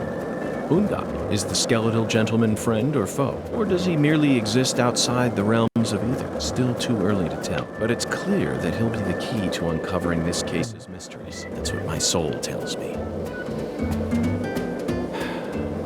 By the way, Zach, Hungan feels very familiar to me. You might even say he reminds me of someone. Yes, I think I see the connection now. A cheerful, wise, yet also mysterious African-American who appeared in a variety of different films. My mind must be overlapping him with the skeletal gentleman. Do you remember his name? Ah, yes, that's it. Scatman Crothers. In 1980... Ja, okay. Ach, da hätte ich rüber gemusst. Okay. Das funktioniert? Swarm Tours. Thompsons Krebszug von 13 bis 20, 13 bis 17. Und wir haben 13. Okay, das müssen wir wahrscheinlich abpassen. Aber wir versuchen trotzdem darüber zu skaten. Aber wir brauchen mehr Anlauf. Viel mehr Anlauf. Noch mehr Anlauf.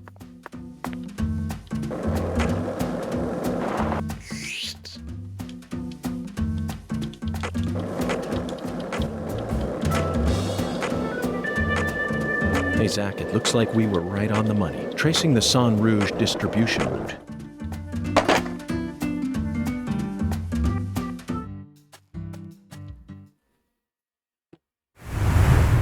Was?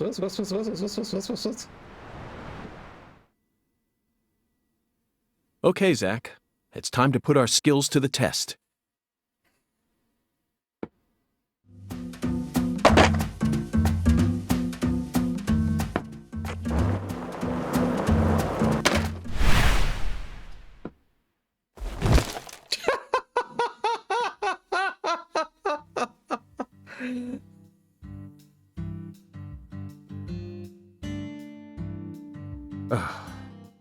Well, Zach, it seems as if we've reached an impasse. I'm afraid we won't be able to proceed any further like this. Wir müssen unser Skateboard aufcybern. Lucari Tiger to DC Eagle? Is everything... Hello, Mel. Your darling? You mean... Yes, that's right. My beloved skateboard. I know the chances are slim, but do you happen to know Wir haben doch schon einen, oder? in town that can repair skateboards? Please, I hope this doesn't offend you. Neither Zach nor I would ever dare to assume that a remote country town like this would have a skateboard shop in it. But perhaps you have at least one eccentric who likes to tinker with them in their spare time. I know just the person. Wir waren auch schon da übrigens. Double bass player by night, trick master by day. God blessed her with 2 talents, and her name is... Emma? That's right. She's Pastor Sanders' adopted daughter, and was also Lise Clarkson's best friend. Oh. Emma really knows her stuff. She's got tools and a mountain of parts, so I'm sure she'll be able to help. I owe you one, Melvin. Zach, I never thought we'd find our very own skateboard mentor out here in the sticks. Let's head straight to Emma. Ich hoffe mal, sie ist nicht so weit weg, weil wir jetzt wahrscheinlich nicht mehr skaten können, oder? Why didn't I just ask the sheriff to tow away the old cars? But isn't it obvious? I want to overcome this obstacle using my own strength. Hat ihm das irgendein Beta-Tester gesagt? Ich wäre jetzt noch nicht mal auf die Idee gekommen, um ganz ehrlich zu sein. Ich sehe nur Spieler, Challenge, mache. In fact, I want to soar over it. So sieht's nämlich aus.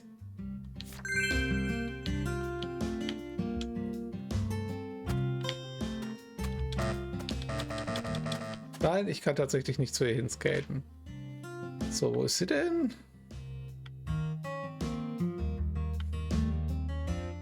Emma Skateboard Workshop. Okay, da werden wir aber nicht hinlaufen. So. Moment. Da, da, da, da, da.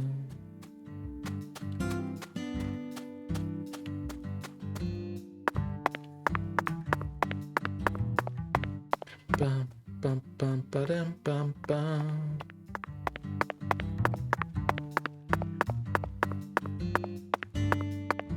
So, wo ist der Luftballon?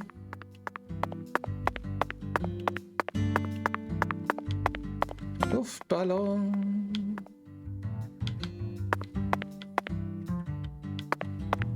Ach, so weit noch.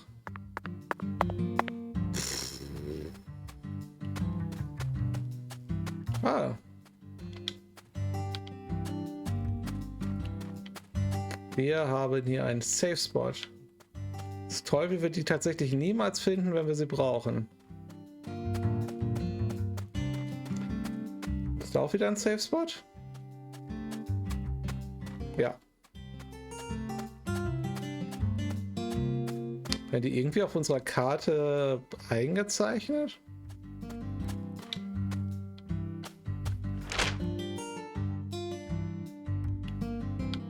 Nee, die sind nicht zu sehen. Ah, schade.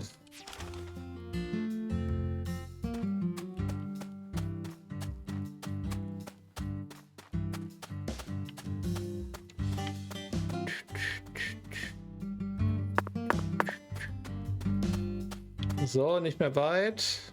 Wir haben es gleich geschafft.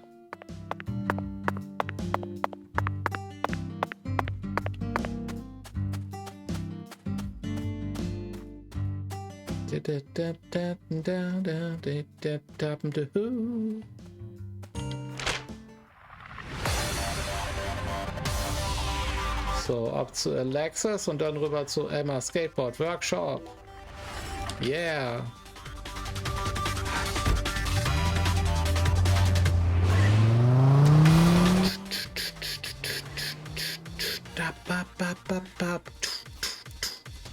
Aber Vivian war doch eine der Leute, die in der Band waren, oder?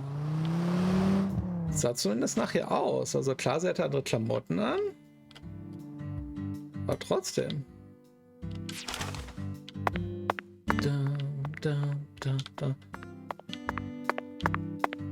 Ist ja auch ein Automat. Ja, irgendwie blöd, wenn direkt an dem Essensladen ein Automat wäre, aber schon Schlimmeres gesehen.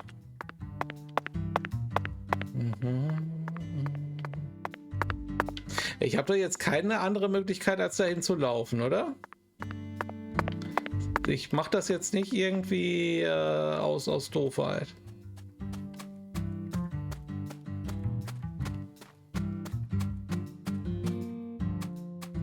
Weil das ist gerade echt mühselig. Ich komme nicht weiter als hier. Also hier ist, bin schon bis hierhin gefahren. Aber hier ist keine weitere Bahnstation.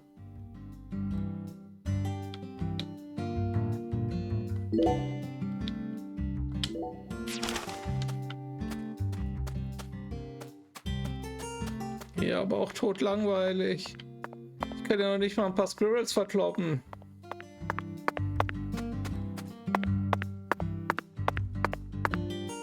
Wir haben nur verwirrte Leute, die hier rumjuckeln. Gerne, wenn welche da sind. So ein paar krasse Bienen oder ein paar krasse Hunde.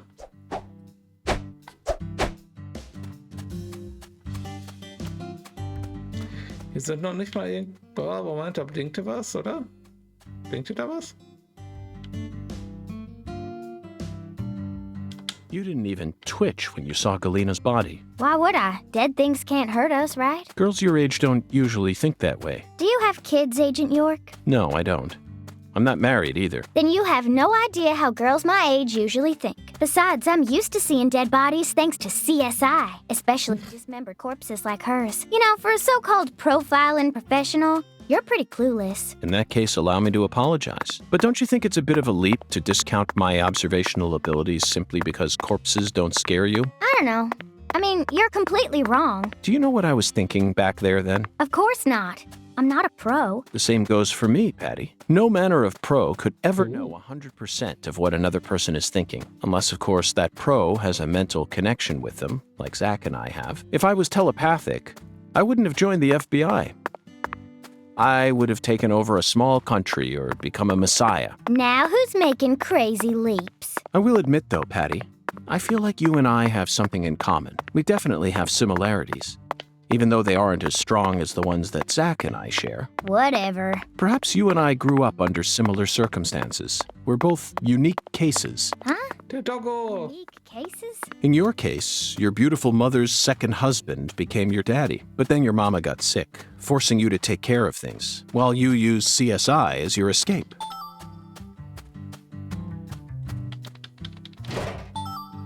Ist jetzt das Gespräch unterbrochen? Oh. Eieieiei. Immerhin sind wir jetzt da. I'm a Skateboard Studio.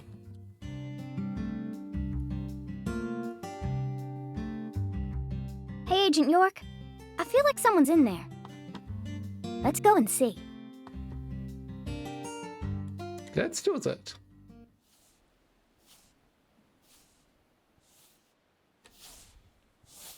Baptize? Okay. Hello. Huh? What do y'all want? I'm kind of busy here. Emma Sanders. Hi there. Are you Emma? Yeah. Who are you? Francis York Morgan. I'm an FBI special agent. Ich liebe diesen Move. That's what everyone calls me. Agent York? So, what does the FBI want with little old me? I already told the police everything I know about Lise. Emma, I haven't come here to talk to you about Lise. Although I suppose it's sort of connected in a way.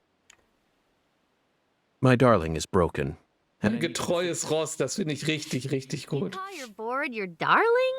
I never heard that one before.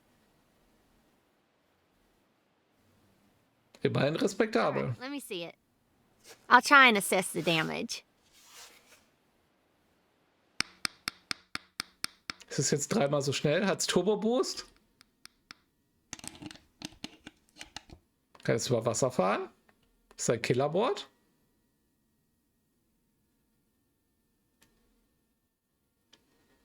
I replaced all your trucks, wheels, and gave you some brand new deck tape. Also, you were missing a tail guard, so I put one on for you. That way you should be able to do a few tricks here and there without any risk of damage. Nice. Well, what do you think? It's beautiful, Emma.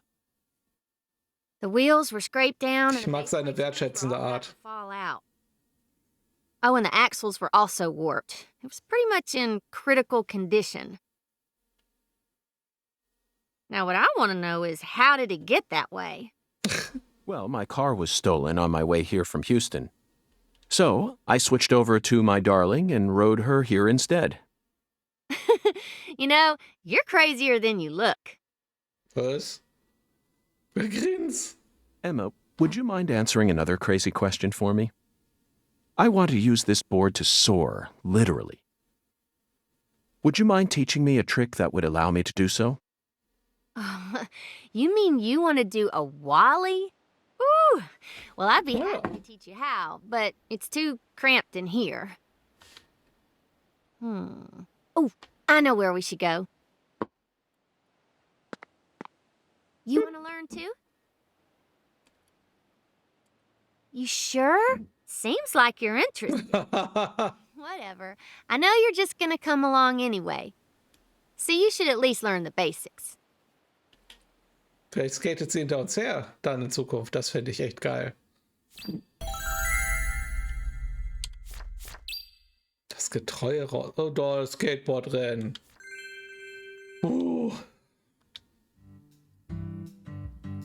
Natürlich ist es hier. Hier waren wir schon mal, falls ihr euch erinnert. Okay. I'll show you how it's done first, then you just practice till you learn how to do it, okay?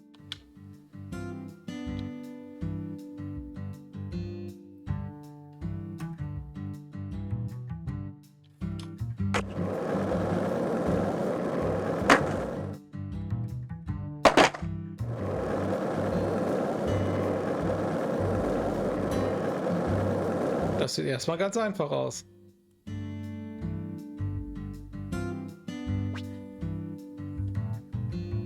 Drücken Sie auf eine Rampe im richtigen Moment LB. So, hier so. Okay.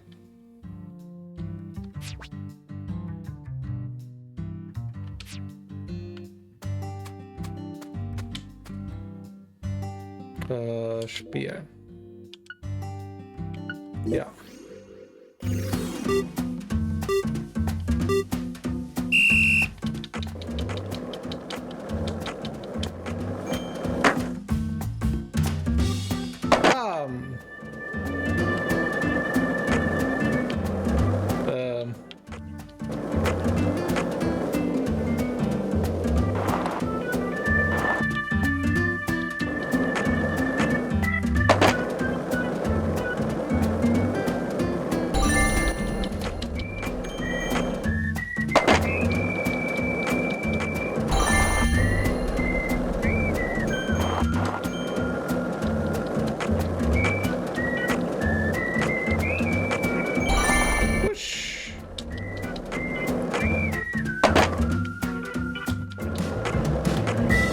Zu spät oder zu früh gedrückt? So, ich hole mir noch mal ein bisschen Anlauf.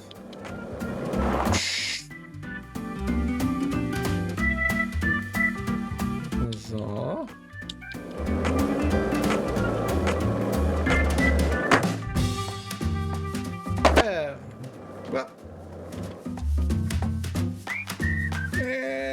Quietsch, quietsch, quietsch.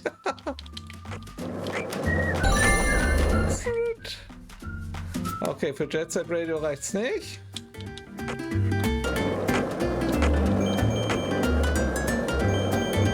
Das wird nicht mein liebstes Minispiel. Ich nehme es jetzt mit, aber es macht nicht so viel Spaß, weil es ist zu schwer. Nein, eigentlich ist die Steuerung einfach hakelig.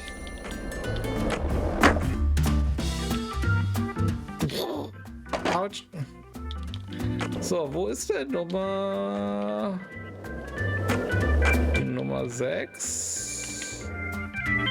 Dafür brauche ich sicher krasse Tracks, um das hinzukriegen. Wo bin ich denn hier?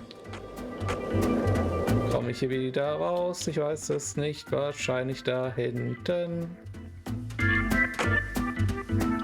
Oh, ist die Steuerung hakelig. Da.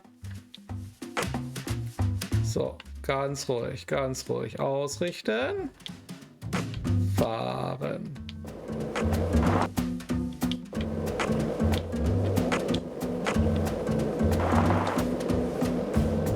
So.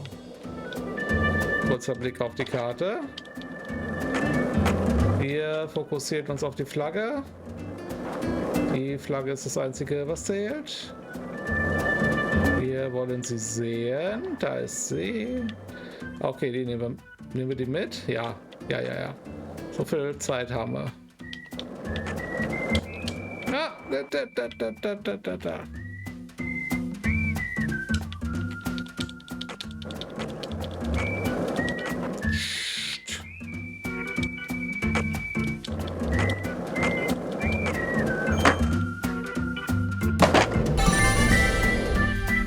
So.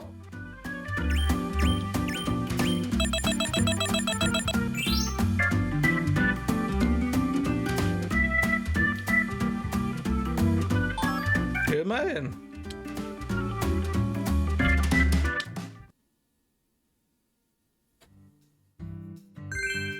Sie haben den Trick Wall-E gelernt. Wall-E.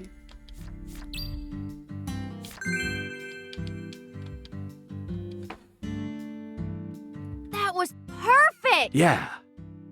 Thank you, Emma.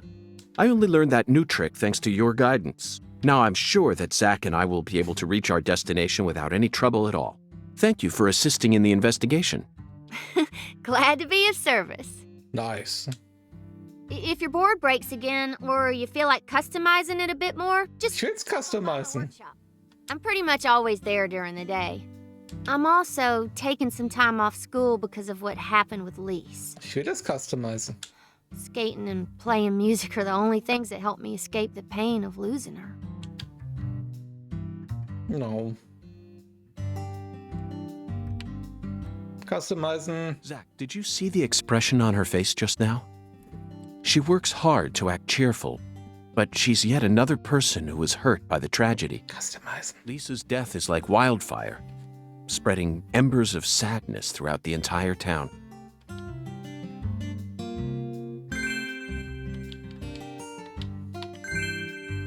Weihrauch? Was ist mit Weihrauch gemeint? Nebenjob F063, die Kraft der Liebe, was?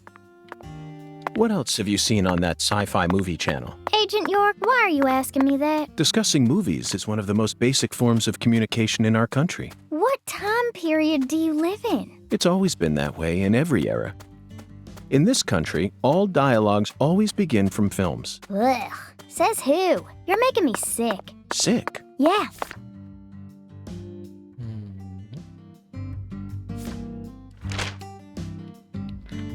So, Ravens Haus. Jetzt sind wir eigentlich schon fast im Clarksons-Dings. Dann würde ich vorschlagen... das sind zwei verschiedene Richtungen. Ich würde gern vor meinem Board customizen. Gut, wir gucken jetzt bei den Clarksons vorbei. Vielleicht können wir dann... Wir können doch einfach so das Taxi rufen, oder? Nicht nur an den Flaggen. Wir probieren das gleich mal. Wir skaten erstmal zu den Clarksons hoch. Ich hätte einen Pümpel setzen sollen. Hier so. Okay.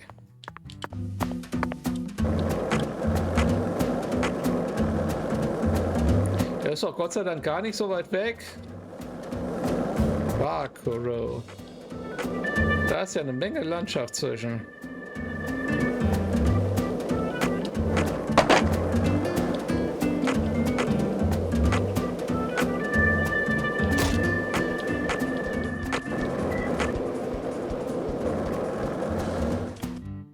Folgen die uns?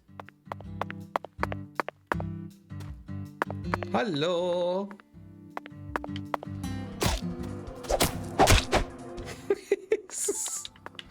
Diese Mechanik. Sollte ich mich nicht irgendwie auch auf einen Gegner einloggen?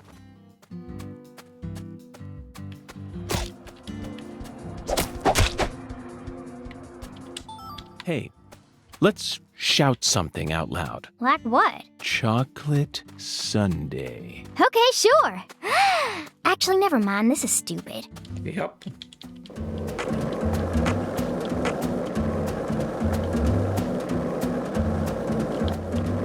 So, ist hier auf dem Weg denn überhaupt irgendwas? Did you notice it yet? The streets in New Orleans were a mess. All busted up and underground.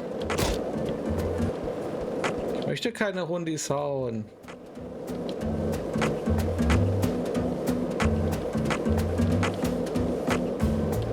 Schneller, schneller. About Galena too, and all the other women we've seen so far on our travels across the states. Zach, I'm right, aren't I? This is a vast country, incredibly vast, and it's mostly composed of mountains, deserts, and farmland, with small towns scattered about here and there. That's how America looks to me. Compared to the scale of this entire country, New York, Chicago, and LA are all microscopic. Sometimes they even feel like the Autobahn da? Imagination. Think back to what Las Vegas looked like when we were driving up I-15. It was a mirage. But TV and movies dress up those mirages and broadcast them to people all around the world. Meanwhile, American women become fascinated by the gorgeous city lights and are drawn toward those illusions. The very same women who were chosen as prom queens in their small towns. Hallo, Alex. All they find are ghosts. Once their eyes adjust to that blinding light, they realize there's nothing but vanity and lust surrounding them. They finally figure out that it was all in their heads. Then they quickly try to satisfy themselves with something else. Drugs. And drugs are the gateway to a whole pantheon of crime. Zach, remember what you told me once? The women who turn to crime aren't the evil ones. The drugs aren't evil either. Wow. Hier kommen wir offensichtlich nicht lang. Dann müssen wir hier zum Weg. Namen Nummer 2, genau. So, also müssen wir einmal da den Weg finden. Das ist aber ganz schön weit für ein Skateboard. Und das Skateboard verbraucht sich jetzt. Seht ihr das? 98%? Also müssen wir tatsächlich das ab und zu mal reparieren lassen. I'm talking about him. Unga, is the skeletal gentleman friend or foe? Or does he merely exist outside the realms of either? Still too early to tell. But it's clear that he'll be the key to... Also theoretisch der Geschwindigkeit nach müssen wir ungefähr 3 Minuten jetzt einfach geradeaus fahren. Könnt ihr das durchhalten? By the way, Zach, Ungan feels very familiar to me. You might even say he reminds me of someone. Yes, I think I see the connection now. Cheerful, wise. Können ja währenddessen nochmal Flachwitze machen? Nein, können wir nicht. Ich glaube, wir haben sie schon verbraucht. Nee, 3 Minuten, nicht 30. Wir müssen zu dieser gelben Markierung da. Ah, yes, that's it. Scatman Crothers. In 1980, he played Dick Halloran in The Shining, and in 1983, he was in The Twilight Zone. He played the man who invited all those elderly folks into a strange new world. I knew it, Zach. There's definitely a connection here, but he's a bit too old. Scatman's more of a sage character.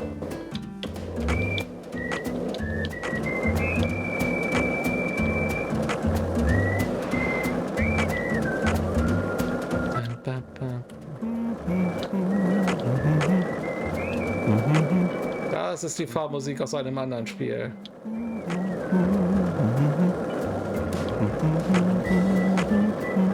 Seltsame Fahrsequenzen. So, da hinten ist das Haus. Vielleicht, wenn wir einmal da sind, dass dann auch der This is the deep south. I feel it every dass das auch das Ding da, der Schnellreisepunkt freigeschaltet ist. Gut, es kamen ja schon doppelte Dialoge. Ich weiß nicht, ob wir nicht schon alle freigeschaltet haben. Ich fürchte ja. This is the deep south. I feel it every time that molten hot sun pours down on me. Don't you, Zach?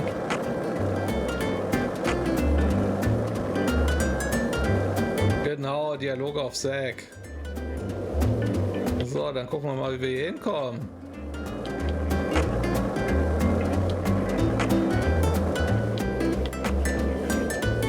Ach, da ist auch der Schnellreisepunkt. Guck mal da. This is the deep south. I feel it every time that molten hot sun pours down on me. Don't you, Zach?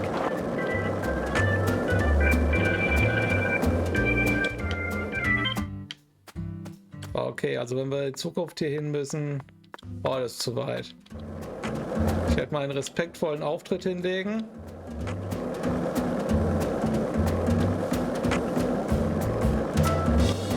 Zach, you're a coffee person, right? No sugar, only milk. Yes, I'm completely with you on that one. Wie, no milk.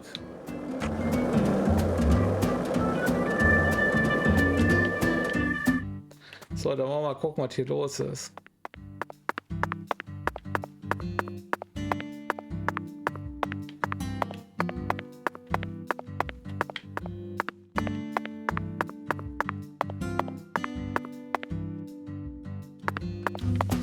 Ist hier überhaupt was los? Wir wollten noch zu dem Punkt, wo der Pool war. Der muss hier ja irgendwo sein.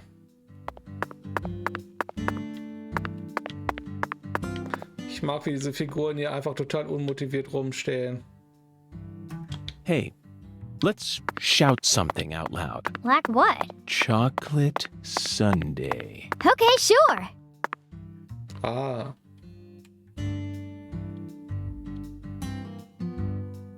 Hallo Planschemann. Sieh mal, Zack, dieser Pool.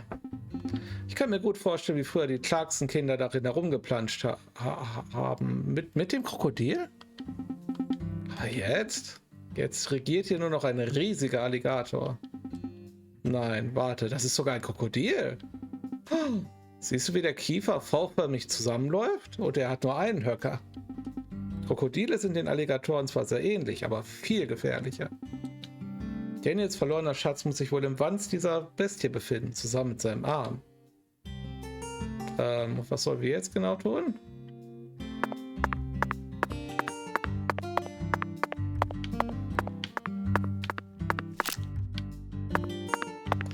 Ach, der ist jetzt frei.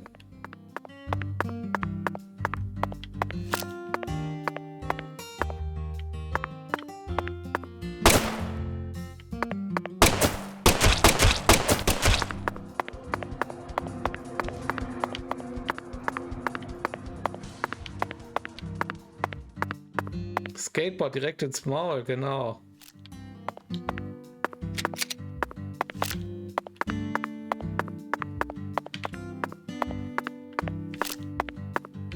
Na, komm mein Freund.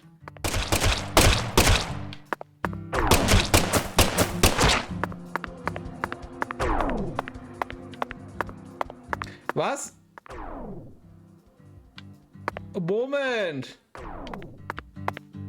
Ey, aufhören! Nur weil sie mir in die Schussbahn gelaufen ist?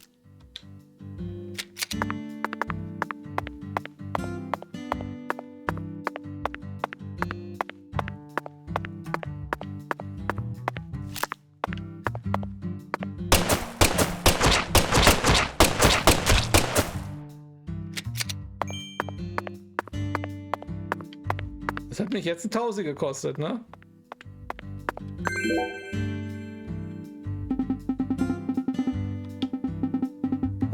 Was ist es, was Daniel so zu schaffen gemacht hat? Vermutlich ist das eine Art Andenken an Galena. Wo brauchst du Andenken, Zack? Musstest du nicht auch an diesen Film denken, an Hook?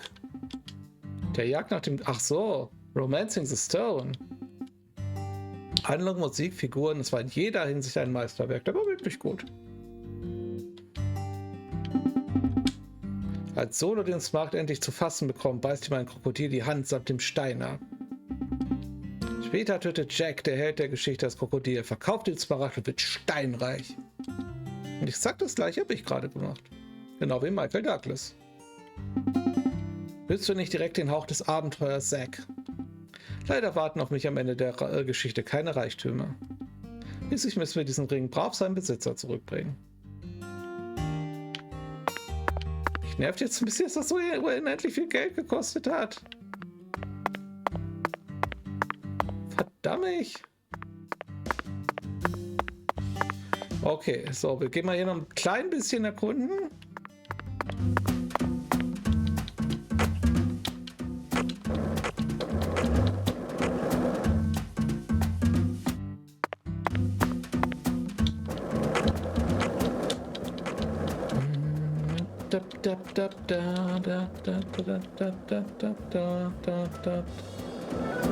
If this town has a symbol, it's got to be that bridge hanging over the bayou. Lift bridge. Mein Chat am Handy zensiert das Wort Maul. Schon etwas übertrieben, oder? Ui. Remember what happened there? That man went to such great lengths to come. Das ist natürlich krass, weil ich habe selber im Chat kein Zensor, glaube ich, eingestellt. Oder nur ganz geringsten. He started lecturing me on. Aber ich glaube, es wird nichts gezensiert. Back to Duluth. They have a famous lift bridge there called the Aerial Lift Bridge. The lift bridge here is the first one we've seen since then, but this one looks a lot smaller than the Aerial Lift Bridge. Its smaller size was most likely chosen due to the width of the river and the sea level of this area. The height and structure of a bridge is what determines which sort of boats can travel down the river. Normally, base heights are set at a higher point so that boats can freely pass underneath them. Das ist ja interessant. Difficult to create a bridge with a large arch here due to the river width and the sea level. That's why we're seeing all these mobile bridges such as lift bridges and drawbridges around here. As far as Louisiana goes, it appears that they've built mobile bridges over most of the bayous. Fascinating, isn't it, Zach? So many different types of bridges. I'm curious to learn even more about bridges now. Let's do some detailed research next time we get the chance. Ja, mach das, aber bitte nicht jetzt.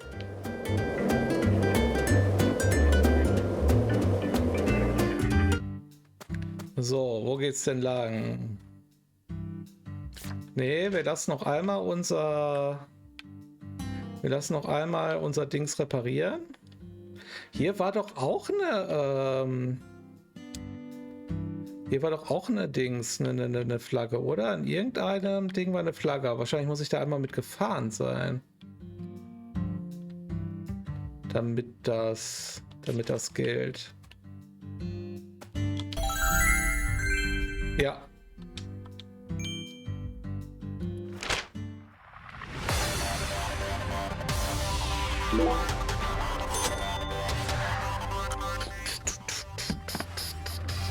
Rum. Also darf ich nicht vergessen, die Dinger zu aktivieren.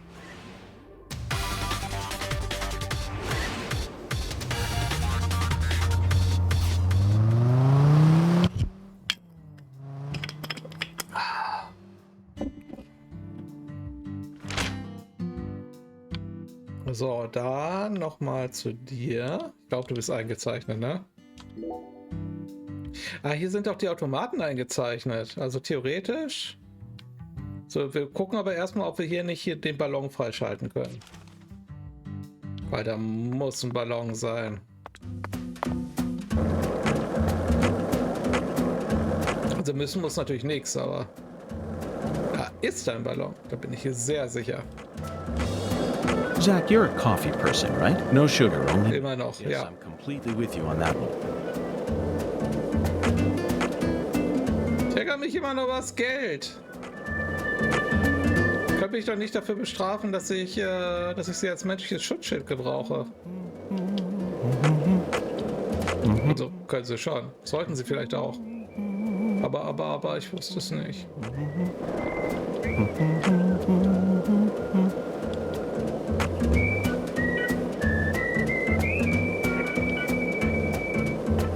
So, da ist der Ballon.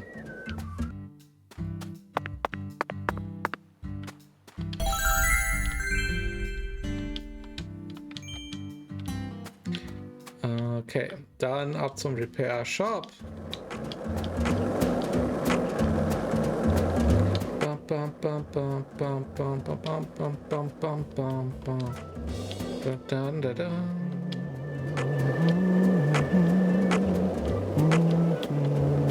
Was ist denn da eigentlich los? Was war denn hier?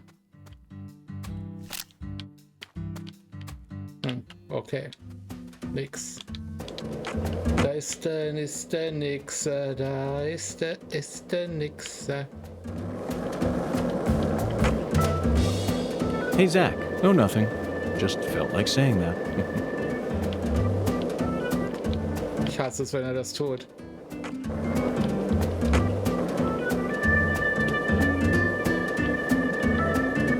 This is the deep south. I feel Wissen wir schon. that molten hot sun pours down on me. Don't you, Zach? Oh, da wäre auch direkt vor ihrem Haus so ein Ding gewesen, das wir nicht freigeschaltet haben.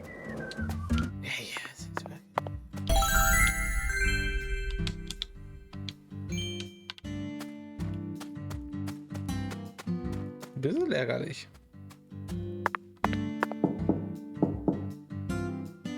Looks like a case of bad timing, Zach. Let's come back later.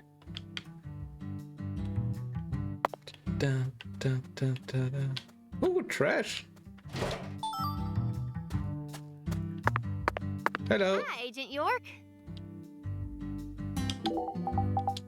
Der klassische Kontra, was ist alleiner für Jazz? Aha. Ah, weil sie sich so ähnlich sehen, bringst du sie immer durcheinander. Dann will ich dir mal ein kleines Geheimnis verraten. Es macht keinen Unterschied. Es wird für beides das gleiche Instrument verwendet. Ich würde gerne mein Zeug reparieren. Geht das nicht? So you clearly love TV shows, but what about movies? Movies? We don't even have a movie theater.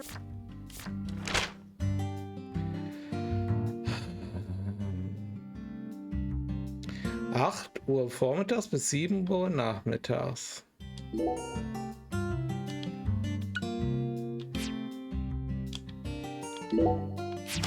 Warum zur Hölle? Hi, Agent.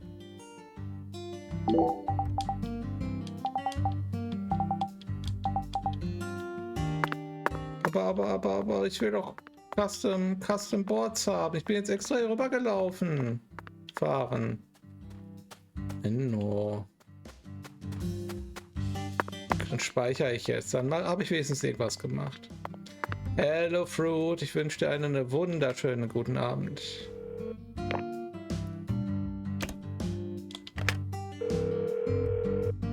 Jetzt muss ich auch noch die richtige Taste drücken. Schon geht das ab hier. Okay, überwinden Sie den Wagen. Wir sollen zu Chuck. Achso, ja. Okay. Da müssen wir hin. Ich habe sowieso vorhin an dich gedacht, weil wir wieder am Hund vorbeigelaufen sind, wo wir auch letztes Mal vorbeigelaufen sind. Wir da ja über Hundenamen philosophiert haben, wie sie sich aussprechen. You stay hydrated. Denk dran, das gilt jetzt für uns beide.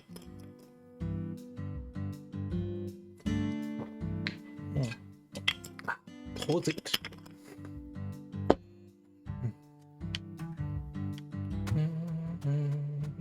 Ah, Tee ist angemessen. Was ist mit Tee? Ah, oh, hier ist ein Automat. Wir sind auf einer Mission von Gott, weil Gott hungert.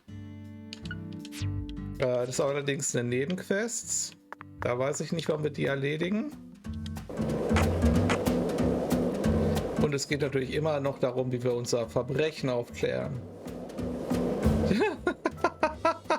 This town sure is peaceful. Ich muss heute Nacht bestimmt auf dem Klo schlafen, so viel wie ich getrunken habe. Das Thema kenne ich. To protect this peace. Das Geile ist auch, wenn man dann einmal wach ist und dann natürlich halt musst du aufs Klo, hat aber auch irgendwie Durst.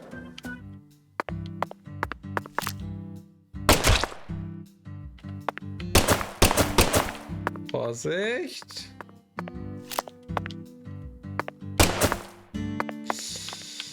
Die können uns nämlich Zeug klauen, die Squirrels.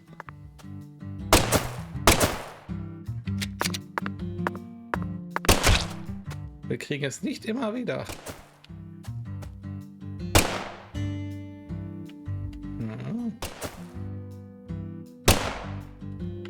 Oh, jetzt habe ich Brandmunition, da wischt immer noch nicht.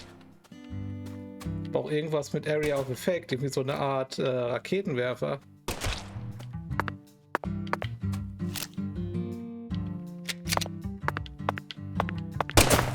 Blaubeer-Muffin-Tee. Blaubeer-Muffin-Tee klingt gut.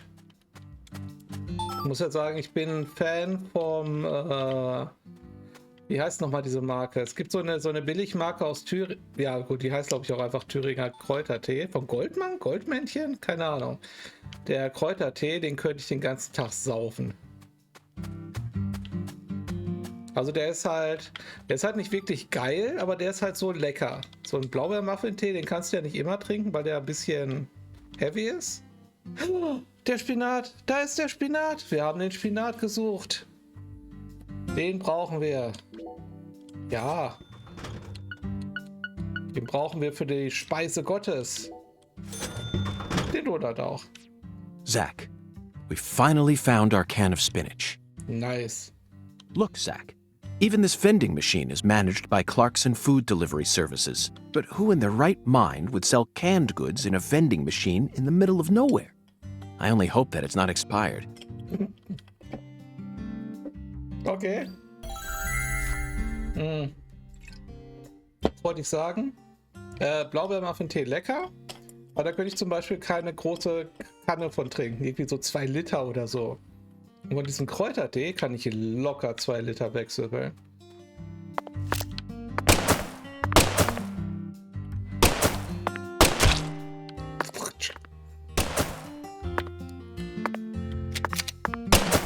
Ja. Kann ich eigentlich auch boxen? Gucken wir mal. Ja, natürlich kann ich auch Eichhörnchen boxen.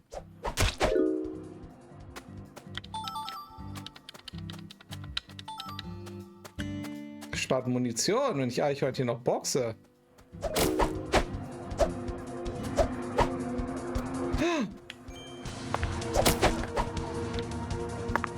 Sie klauen nämlich mein Zeug. You knew who Galena Clarkson was. Well, Ja, das Gespräch hatten wir Gott sei Dank schon. Da haben wir jetzt nichts verpasst.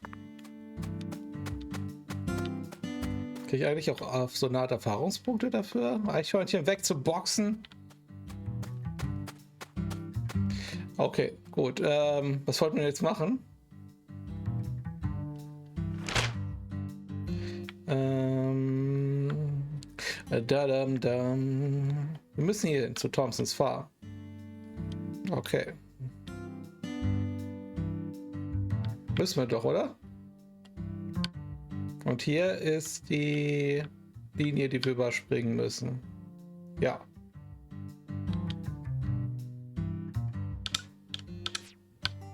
Ich bin relativ sicher.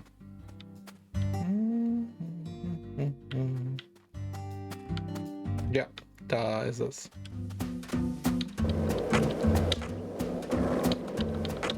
Ich würde ja die Schnellreise nehmen, aber ich will gucken, ob ich auf dem Weg nicht noch ein bisschen Schnellreise freischalten kann. Nur falls ich es brauche. So, what do you think of him? Yes, I'm talking about him. Unda, is the skeletal gentleman friend or foe? Or does he merely exist outside the realms of either? Still too early to tell. But it's clear that he'll be the key to uncovering this case's mysteries. That's what my soul tells me.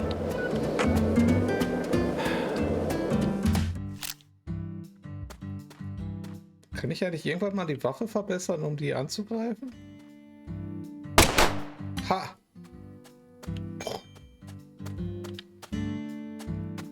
Offensichtlich jetzt schon.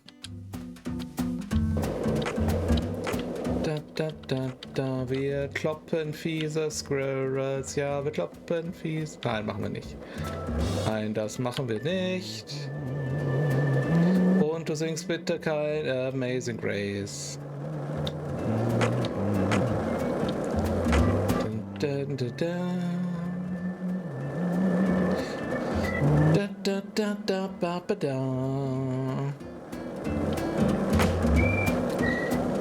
bist du auch der Meinung, dass das voll nach dem Thema für die für Löwenzahn klingt? Also falls man das noch kennt. Galena too, and all the other women we've seen so far on our travels across the states. Zach, I'm right, aren't I? This is a vast country, incredibly vast. Was ist hier eigentlich los? Composed of mountains. Warum ist hier eigentlich ein Kennwort-Dings? Ein nicht Kennwort, wie heißt ein Point of Interest. So, das war, was ich suchte. Nur weil es ein Park ist, hier sind noch nicht mal Killerbienen.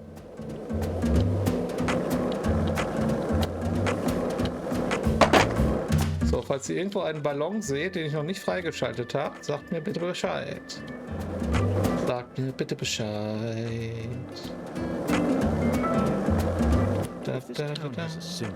It's got to be that bridge hanging over the bayou. Lift bridges are truly a rarity. Reminds me of Duluth, Minnesota. Remember what happened there? That man went to such great lengths to collect his victims' tongues. You know, the one who would French kiss them every day as they slowly decompose. As I drove him to the station after his arrest, he started lecturing me on the proper way to give someone a kiss. Anyway, back to Duluth. They have a famous lift bridge there called the Aerial Lift Bridge. The lift bridge Das ist total gut, wie er mit der interessanten Geschichte anfängt. looks a lot smaller than the Aerial Lift Bridge. Its smaller size was most likely chosen due to the width. Ich möchte mehr über den Typen erfahren, der Zungenküsse gegeben hat. What determines which sort of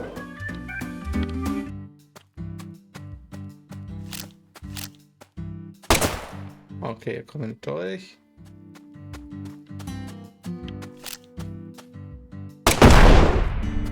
Piu.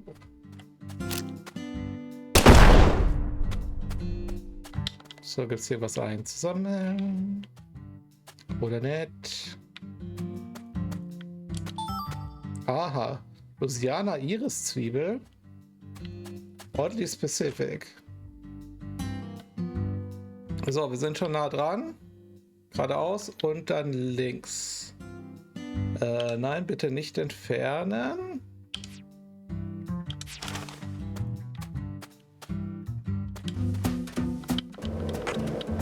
Schön einmal durchs Gras skaten.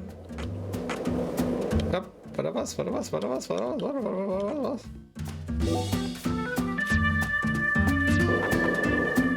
wir was vorbeigelaufen. Da. Noch mehr Louisiana-Zwiebel-Lidl. Ja, die Louisiana-Zwiebel, das ist eine tolle Zwiebel. Da. Ich skate auf der Eisenbahn. Yes, I know. I know what you're about to say. Und richtig einen Eisenbahn. Isn't that right, Zach? So. Ziehen wir mal schön Anlauf und dann wird hier rüber geskatet. Was L? B? Ich glaube ja, ne?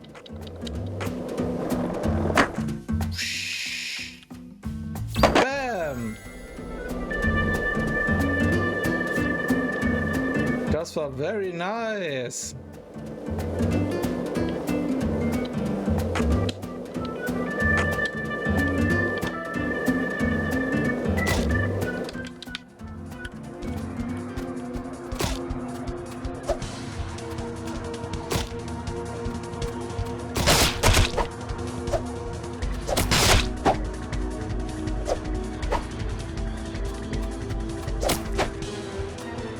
So, erstmal schön mit ein paar Runde kloppen.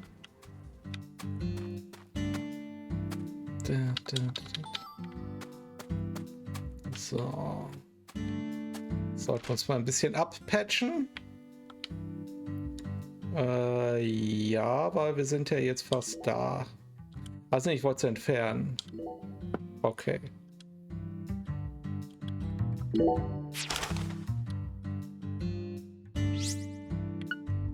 Ab ins Etui. Und entlang. Haben wir keine kleinen Verbandzeit mehr?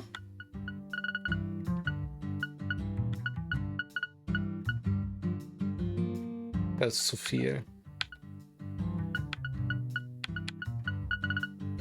Dann essen wir jetzt einen Snack. Ja.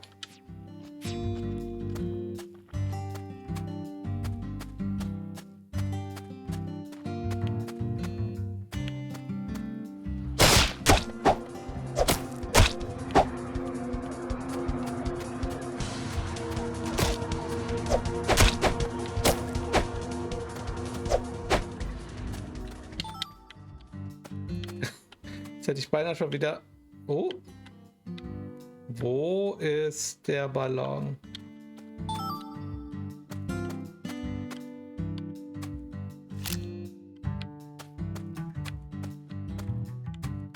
Ich weiß nicht, woran das liegt, dass wir die jetzt nicht anschießen können. Sind wir zu weit weg? Ich gehe mal auf die Bildschirme. Jetzt habe ich ja schon zweimal pausiert. Weißt du, mein Problem ist tatsächlich, das ist ein konvertiertes Wii U-Spiel und deswegen ist halt A und B, nicht Wii U, Switch-Spiel und deswegen sind A und B vertauscht. Und deswegen drücke ich immer das Falsche, deswegen kommt das überhaupt so häufig mit dem überschreiben. It really seemed like you knew who Galena Clarkson was. Well, I've never actually talked to her, but it's a small town. Pretty much all folks know who the Clarksons are, and Galena's supposed to be extra scary compared to the rest of them. Back when we saw her in town, I felt Muss mir erstmal wieder meine Konstitution aufladen.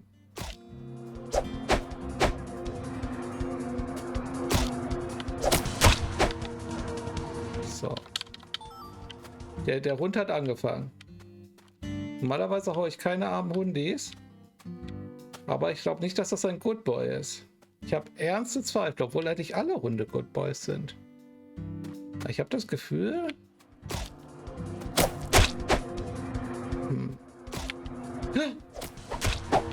Wolltest du mich ambushen? Ich wollte gerade sagen, ja, vielleicht sind das ja auch keine Hunde, sondern irgendwie Hyänen oder so. Dann kommt dann natürlich Hundefell. Aber ich meine, wenn ich die boxe, sind die ja eh nur betäubt, ne?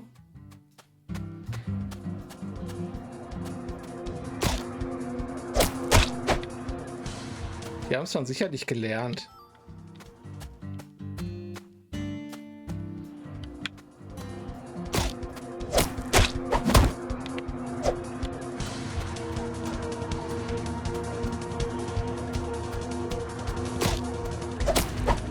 Dieser Kampf. Ein Hund, der hat seinen ganzen Schwanz verloren, der Hund. Wofür brauche ich denn Hundeschwänze? Oh Mann. So, dann gucken wir mal, was hier am Start ist. Zuckerohrwurzel. Das ist eine Zuckerohrwurzel. Krebszucht. It's crap. Hey, Agent York. Are you sure you really want to talk to this guy? Warum nicht? He kind of scares me. Patty, there's no need to worry. Just hide behind me and you'll be fine. Nee, ich stehe nicht so auf Schwänze. Also ich respektiere es, ne? Ich meine, der eigene ist okay. Was? Du machst keine... Ich dachte, du hast einen Hund. Thompson. You were the first person. Hattest du nicht einen Hund? Body, correct? I'm FBI Special Agent Francis York Morgan. Please, call me York. That's what everyone calls me. Ich squish hier an meinem Handtuch rum. Agent York. Seems like he ain't in the mood for talking. Smile. Chuck Thompson. May I have a word with you? I'm looking for the one who fired the pistol at Heaven. Das hat er verstanden.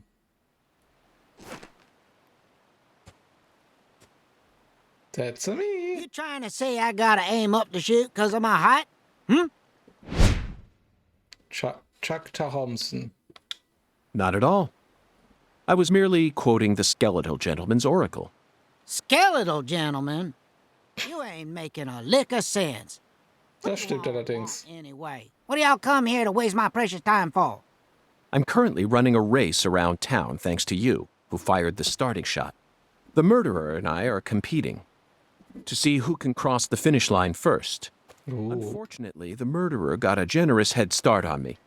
If he gets away from me, I'll... Ich finde es gut, dass er auch einen Postkasten hat. Ich frage mich, ob sich jeden Morgen der Postbote durch die Hunde kämpft. Oh, erstmal ist schön smoken. Da ist die Markierung. So please, Chuck, tell me, how did you find Lisa's body? Her body was hidden under a bridge on the bayou, very close to the Mississippi River. It's got to be at least a few miles away from your farm in this swamp, right? Now, the Clarksons are the folks who gave me the damn permission to find crawdaddies here in the first place. Now, why the hell would I ever want to kill that little girl? Then what were you doing out there? You know, lately I've been seeing a queer boat around these parts. Ist das die nächste Sidequest? Probably only holds 5 or 6, and it's got a deep draft. Assholes think they can just drive right through my turf, right through my dang crawdad farm. So you gave chase, which led you to Lisa's... Hallo, freundlicher Leist. Yeah, that's right. Warum hat der Spinnen in seiner Nase? Where did the poachers go? Oh, hell if I know. Fog was thick that day, thicker than usual. So I lose sight of them. The next thing I know, I'm under that goddamn bridge. Then I felt a chill run up my spine. And I knew. So I drove up to the bank and got out. Waren wir nicht mitten im Gar nix? Strung up on it there altar.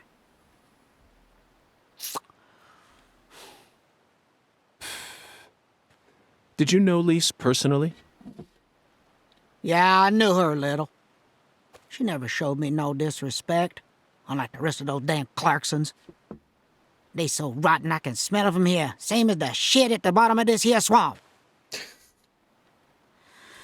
Heavy, heavy.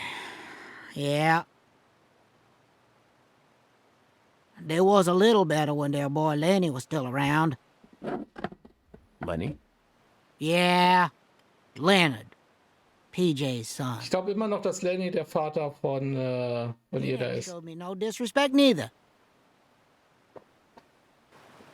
And he's the one who gave me permission to farm here. But, well, ever since he left home, his whole family's gone straight down the shitter. Lisa was the only decent one left. She was wise, just like Lenny. Ain't right, I tell you. Heavy, heavy, heavy. Heavy, heavy, heavy. Now I'm done talking, goddammit. Now go on, get the hell out of here. Philip mentioned something about his son leaving home. That must be Lenny. Did you know about that, Patty? Everyone in town knows about it. Wir sind nicht in Town. Patty, genau. Ich glaube, es ist Pattys Vater. Do you remember what we saw when we were skipping stones? That boat with the dragonfly crest. Zach, no matter where we go in this town, we're constantly assaulted by information. Voll cute, wie sie schüchtern hinter ihm herbaut, ja. Just where is that skeletal gentleman trying to lead us?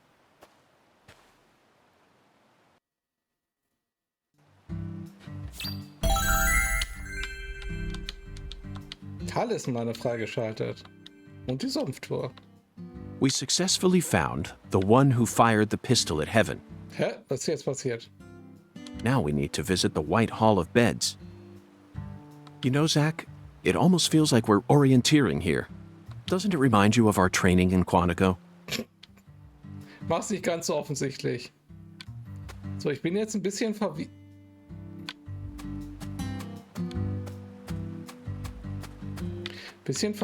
Weil das sah zwischendurch so aus, als würden wir irgendwo... Hier, wir sind...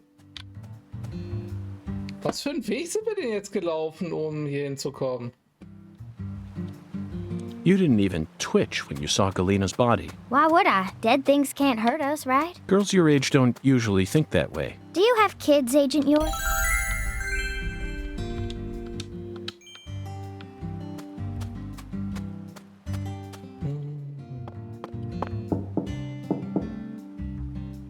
Looks like a case of bad timing, Jack. Let's come back. Ach so, sie zeigt, weil ich da was aufsammeln kann. Dann einen Point of Interest zeigt sie an.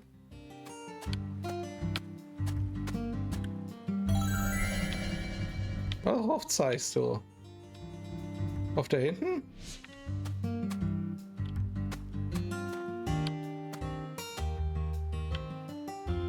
Was meinst du, die Tür? Ah, da ist nix. Ich kann hier speichern.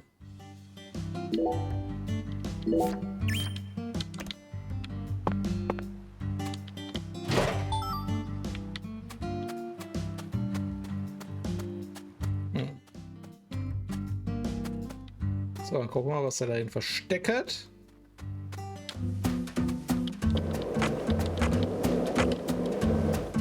Ah.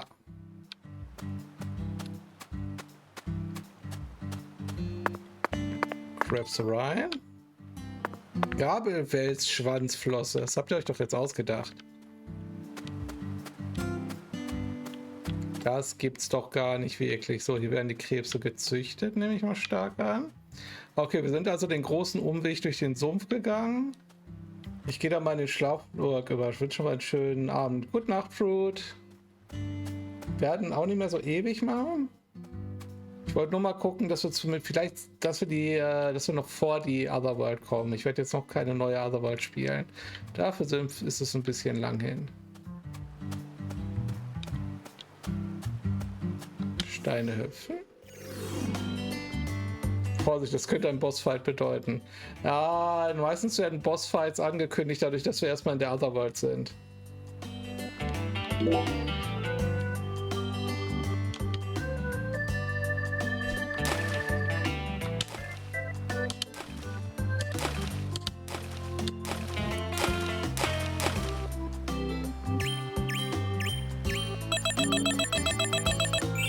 Yay!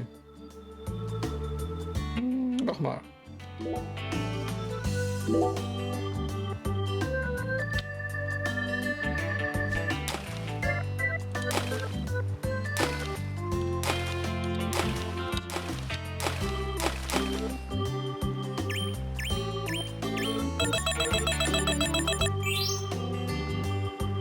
Kein cool. Nehmen wir mal den Stein.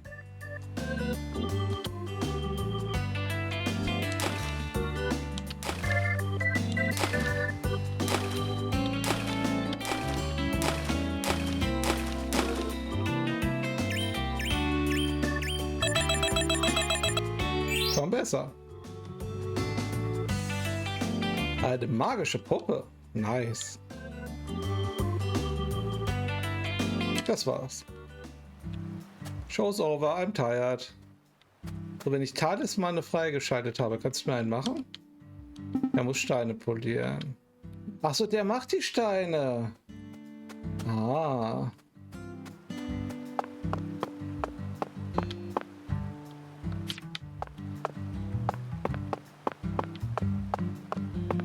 Er macht auch Swarm Tours. Alles klar.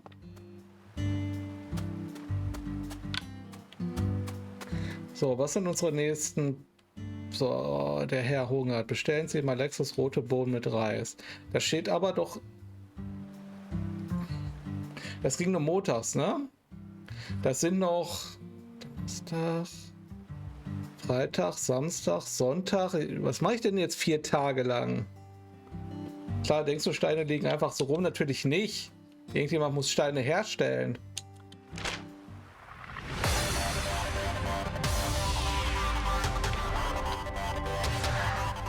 So, ich muss eigentlich mal gucken, dass wir auf dieser Seite noch ein paar Sachen freischalten.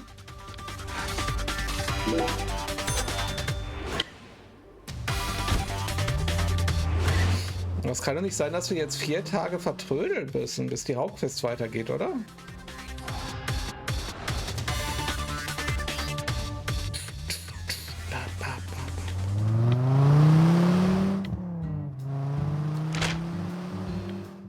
So, dann gucken wir mal. Hier sollte doch zumindest auch noch eine... Hier sind so viele Sachen. Hier müssen eigentlich tatsächlich auch noch Luftballons freizuschalten sein. Da gehe ich mal fest von aus. Steine wachsen nicht auf Bäumen. Du hast erstaunlicherweise recht. Ich kann deine Argumentation spontan nachvollziehen. So, wir folgen jetzt dieser Straße. Und dann nach rechts. Ach nee, hier müssen wir lang, hier müssen wir hin. Wo ist er? Wo ist der Boss?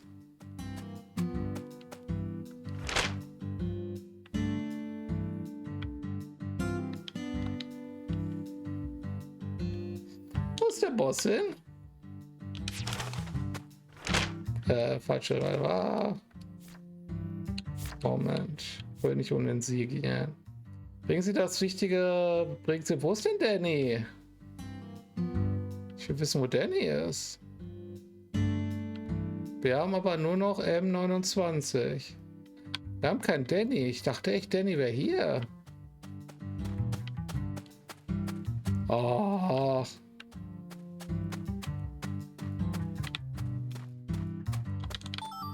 Müssen wir jetzt echt warten, bis wir Danny wieder treffen? So rein zufällig?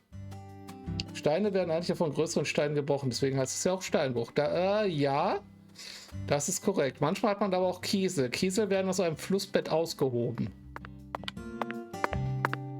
Ja, also es gibt nicht nur Steinbruch, es gibt auch das Ausheben aus einem Flussbett. Aber ja.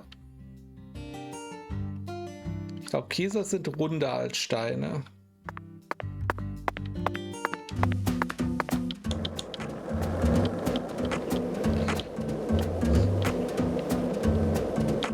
Falls sich jemand fragt, wer echt sowas weiß, ich arbeite für einen Baumarkt. 2 lollipops, 3 lollipops. Don't mind me, Zach. This is how I wake myself up. Aber wir haben keine Probleme mit dem Schlafen, weil im Moment nichts passiert.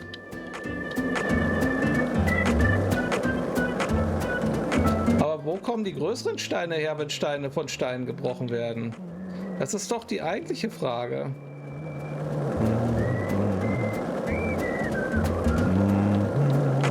Gibt es immer einfach noch einen größeren Stein?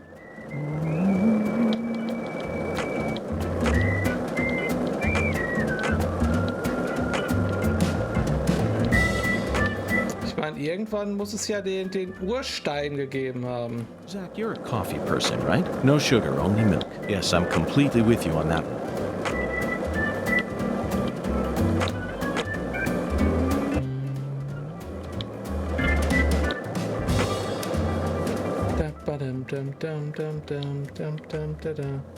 Keine Luftballons? Genau, den Einstein, oder auch Stein der Weisen, je nachdem, wie man es nennt. Ja, ein Land der Fels im Wasser der Wels. Das ist sehr, sehr tiefgründig. So, jetzt habe ich nicht auf die Karte geguckt, wo bin ich?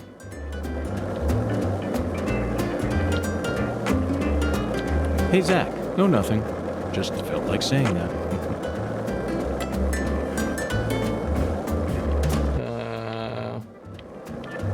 Wo sind wir? Wo sind wir hier? Was können wir hier tun? Was sollen wir hier? Ah, hier sind wir. Ach, im Land der Hundeklopper sind wir wieder. Was ist denn das Rote da hinten? Das ist sehr verdächtig.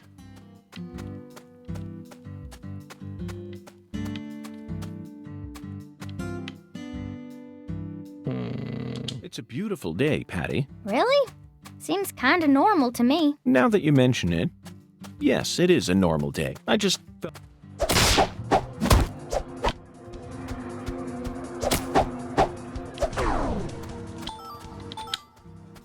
Kosten für Übernachtung? Achso, unser Hotelzimmer müssen wir zahlen. Na klar.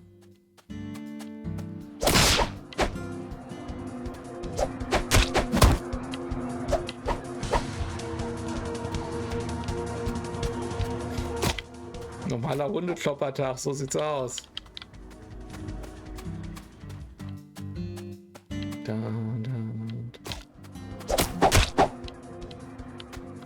Hey, Agent York. Yes? Is that... Sorry, never mind. I I think I was just seeing things.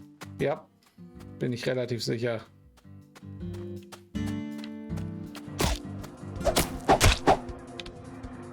Wahrscheinlich gibt es auch irgendeine Quest, für die wir auch 100 Hunde kloppen müssen. Like what? Chocolate? Nein, lass uns das nicht tun. So, was ist denn da hinten los? Dieser Baum sieht ominös aus. Hey, Zach. No, nothing. Just felt like saying that. Schlagen was?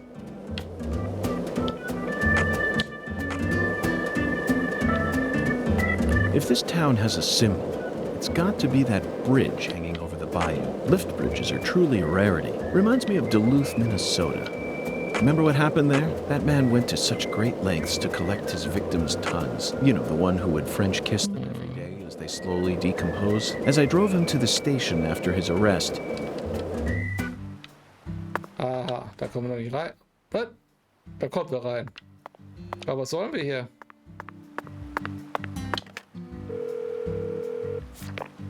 Random.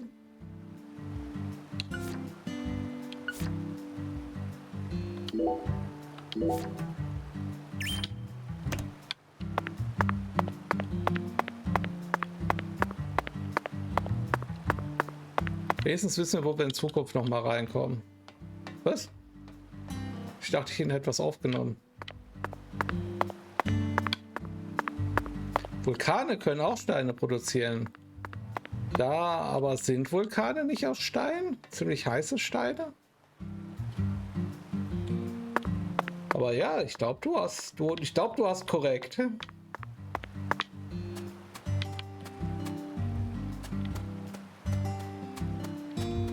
Irgendwie habe ich das Gefühl, wir müssen hier noch nicht hin.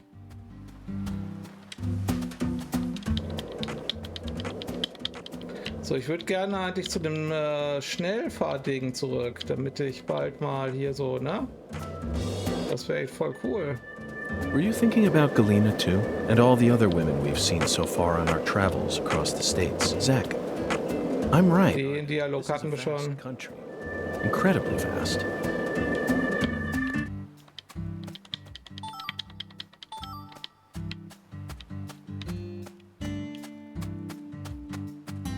Was Vulkaner das können, mag man gar nicht glauben. Ich liebe ihn.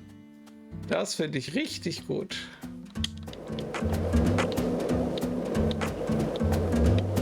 Was sind denn eigentlich die roten Markierungen? Das sind hier Feinde.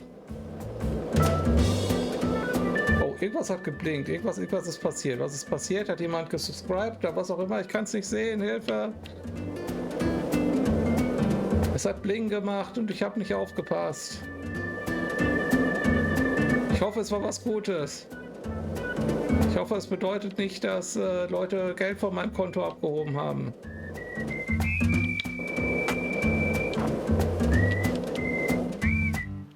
Da, da, da, da, da. Da, da, da. Das war wahrscheinlich die Nina, die ein Follow da gelassen hat. Hallo Nina, ich grüße dich. Wir cruisen hier gerade rum, ein bisschen ziellos.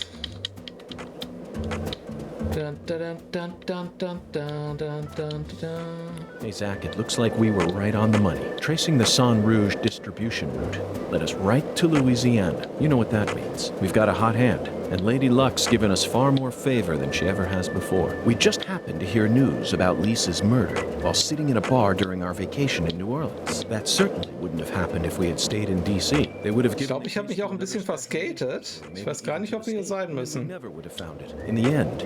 Geht's dir denn gut, Nina? Vast, desolate evidence vault, along with all. Was treibt dich am Samstagabend ins Internet? Wahrscheinlich die Langeweile. Buried in a soggy grave at the bottom of a sea of data. That would have been it. Jetzt weiß ich auch, dass der Soundtrack erinnert mich an dieser Stelle auch ein bisschen an What's a Golf.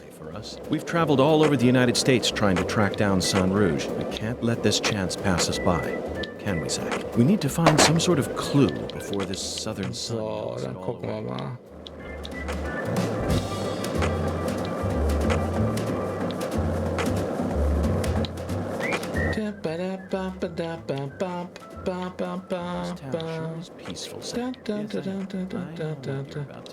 Siehst du, es ist gut. Immer wenn er sagt, dieses Town ist peaceful, kommen irgendwelche Kämpfe. Ich glaube, das ist echt Absicht. Hier sind nämlich ganz nicht gute Boys. Ich weiß auch nicht, was damit los ist. Die wollen uns nämlich immer beißen. Und dann sind sie verwirrt.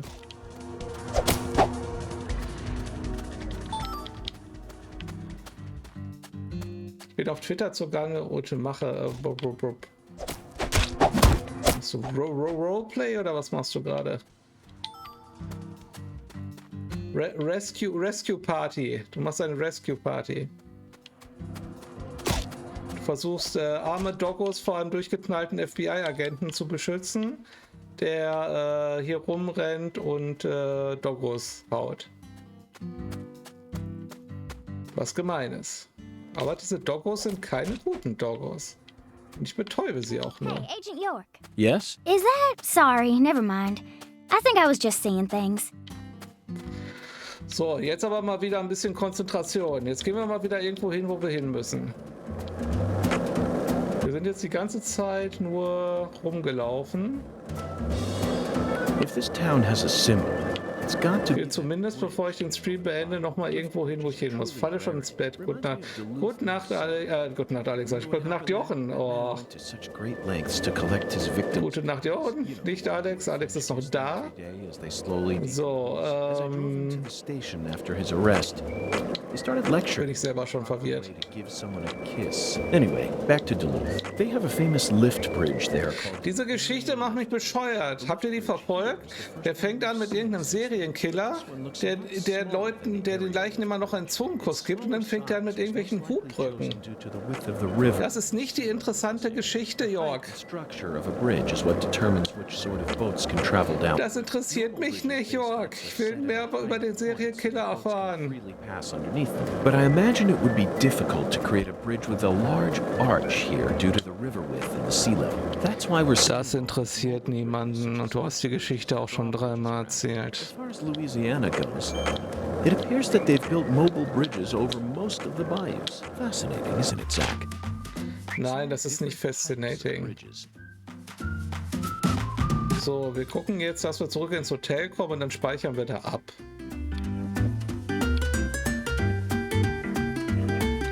Ja, als gut, Hubbrücken finde ich generell schon interessant. Tatsächlich, Marc, doch, du bist ja gar nicht so weit weg. Ich glaube, gab es nicht irgendwo auch in Bochum eine Hubbrücke? Das ist natürlich, generell ist das mega interessant. Aber halt eine Geschichte über einen Serienkiller ist doch interessanter, oder?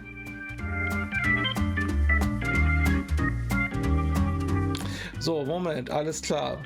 Wenn wir hier geradeaus weiterfahren und hier rechts fahren, dann kommen wir hier an dem Ballon vorbei, und dann können wir die Schnellreise nehmen zum Hotel. Das ist der Plan. Das ist der Plan.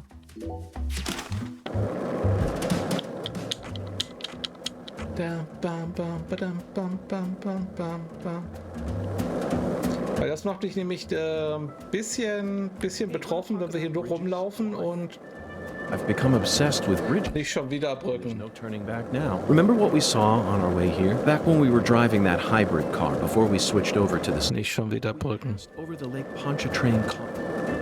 Ich unterbreche das jetzt mal. Enough talk of Brückens. So, da ist er. Das ist noch Schnellreisepunkt. Da wollten wir hin. Vermutlich findet die Mehrheit den Serienkiller interessanter, ja. So.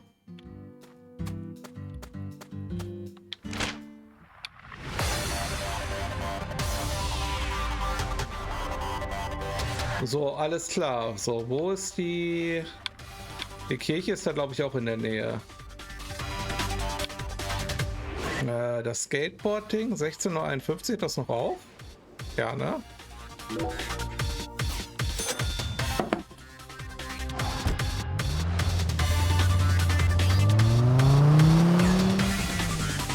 Wolltest du jetzt eine Geschichte über den Serienkiller in Magdeburg erzählen oder über die Brücke? Jetzt bin ich selber verwirrt. So, Emma Skateboard-Studio. Emma, bist du da? Spielst du mit dem Bass herum? Nein. Hi, Agent York. Die Brückenstory soll die transportieren. Ja. Okay, let me take a look at your board. Ja. Aber ich will es auch aufpimpen. Darf ich das? You mind if I tell folks about how I got to customize a board for an FBI guy? Of course not. You're my mentor, after all. Really? Thanks. I reckon it might help out whenever I decide to open up my own shop, you know? I bet it'll make me famous. Official choice of FBI special agents. Nice. I'm gonna name it Emma's Skateboard Workshop. When that happens, I hope you'll expand and open up stores all throughout the U.S. Otherwise, I'll have to come down to Louisiana every time I need to fix up my darling. You trying to butter me up? Ich mag, dass er getreuest Ross zu seinem Skateboard sagt. Absolutely not, Emma. Your skills are top class. You figured out how I ride my board merely from the friction marks, then adjusted my trucks based on that. The wheel and bearing selection in your shop makes perfect sense to me. Your finesse with applying the deck tape was also impeccable. Nice. Rare to find an artisan who thinks this deeply about her customers. Kenne keine Serienkiller, wollte nur mal nach Magdeburg zu einem Kumpel und dann dort die Hubbrücke begutachten. Okay. I now understand why you call this a workshop rather than a garage. Emma, you should be more confident. Zach? Agent York, you really believe I'm that talented? Ich liebe seine positive Art und wertschätzende. Habe ich schon gesagt, oder? I'm so moved, I don't even know what to say. See you later. Oh, if you ever got any skateboard questions, I'll be happy to answer them. Ich dachte tatsächlich, wir könnten hier auch customizen. Hat sie nicht gesagt, wir könnten hier auch customizen? Hi, Agent. Oh. Nächste Stufe. Tricks. Aha. Für Skater sind Tricks ein künstlerischer Ausdruck. Und ich dachte mir, damit hast du sicherlich noch Schwierigkeiten. Denn was kann man mit einem Body schon groß ausdrücken? Also wenn du Bock hast, kann ich dir noch andere Tricks beibringen. Im Ernst? Nani? Na klar. Es gibt ein paar Strecken, die ich immer zum Üben benutze. Die musst du fahren, und zwar innerhalb meines Zeitlimits. Wenn du das schaffst, hast du deinen neuen Trick praktisch schon gelernt. Learning by doing ist doch genau dein Ding, oder nicht? Nicht mehr heute, aber ich behalte es im Kopf. Ich wollte eigentlich nur wissen, Agent York ist just a skater boy. Das stimmt tatsächlich. Also er hat jetzt auch das Skateboard nicht gefunden, er hat es tatsächlich dabei. Es ist schon authentisch.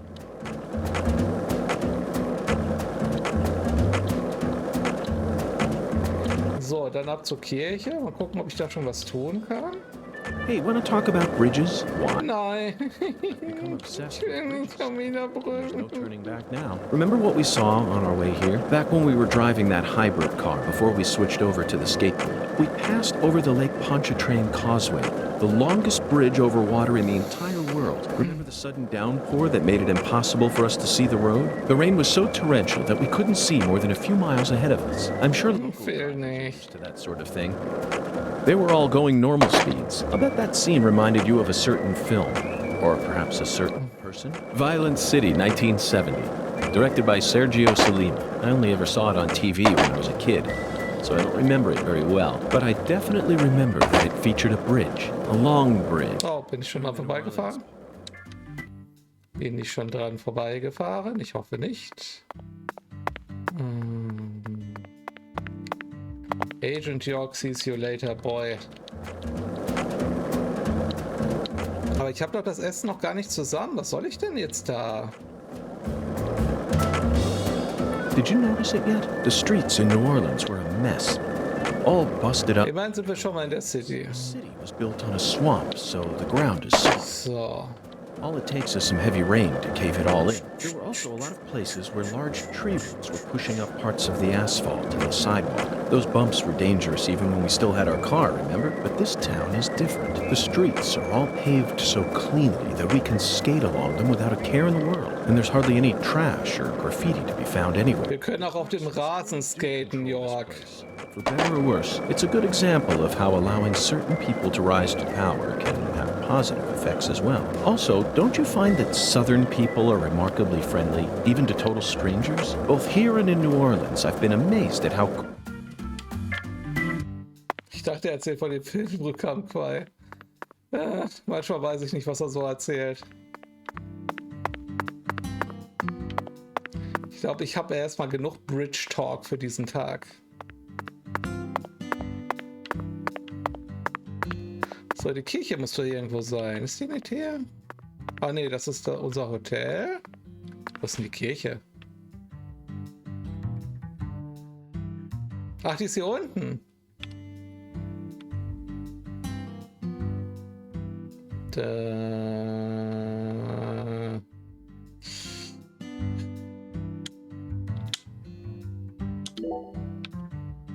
mich jetzt die Schnellreise dahin, ja. Ich kann mir so langsam das Skate-Geräusch nicht mehr hören. Das ist eine Schwäche von dem Spiel, dass es halt nicht so tolle Geräuschkulisse hat.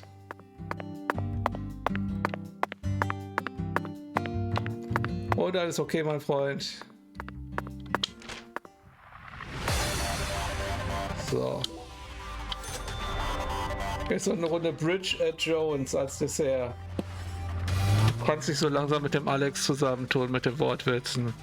Und ja, das ist ein Kompliment. Ich meine, hast du dich nicht zu einer Runde Bridge eingeladen oder so?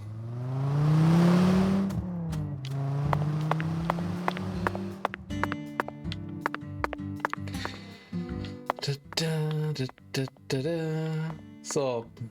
Ach, die Kirche habe ich schon gesehen. Da ist sie. Da, 256. Da ist sie. Person,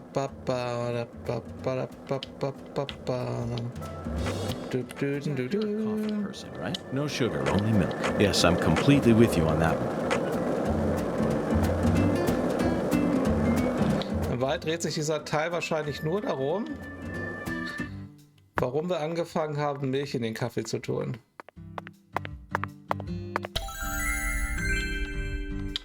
So, Ballonaktivierung. Schön. So, ja, mal ab hier. So, und wenn wir noch nicht Gottes Hunger erfüllen können, dann speichern wir für heute ab und machen es das nächste Mal.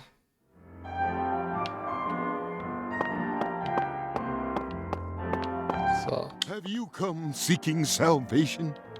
I'll be happy to guide you. 1 can of Spam, 1 can of red beans, haben wir noch nicht. 1 can of spinach. You are to bring forth the taboo trinity, for it is an offering to the Lord. Hey, Tyrone. 1 can of Spam, 1 can of red beans, and 1 can of spinach. The Lord hungers! I suppose that even an FBI badge is powerless in the face of God. Let's see. It's no use, Zach. We'll just have to go out and assemble the taboo trinity. Ja, aber, Moment, eine Sache versuche ich noch. Du bist auf einem guten Weg, Klasper. Macht alles die Übung.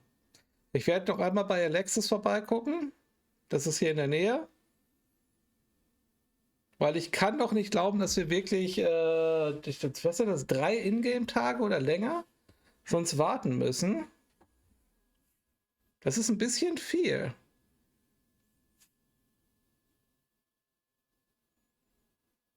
Das ist verdächtig viel. Vielleicht erzählt uns Alexis gleich, ja, also hier tatsächlich ja.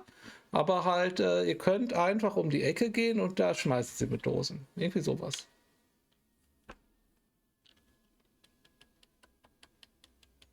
So, komm, liebes Game. Come on. Come on, come. So, Alexis, deine Lane, da wollen wir hin.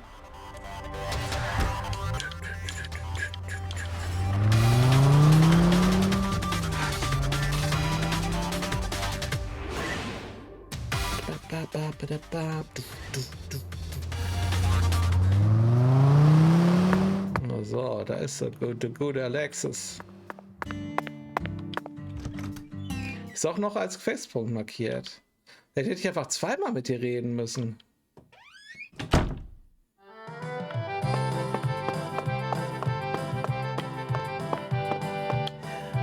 The air out there. So, ich genieße jeden Monat. Bla bla bla bla bla bla bla. Versuchst unsere unbekannte Küche mit deinem bekannten Maß zu messen. So wirst du nie was Neues entdecken, verstehst du? Ah, okay.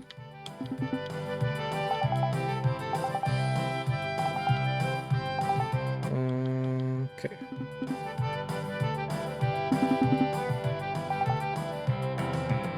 Spezialgericht, es bedarf einiger Vorbereitung. Okay, gut aussehen und ein Gentleman. Muss ich für Sie auch noch was... Jetzt hat die auch noch 3 Zutaten, die ich für ihr Spezialgericht machen muss. Ich bin doch schon an einem Spezialgericht mit 3 Zutaten unterwegs. Hast du das Bowling-Menü? Ja, das habe ich letztes Mal noch geschafft. So. Reis.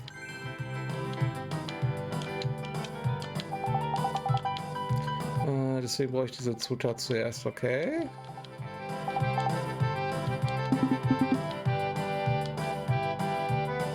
Und noch?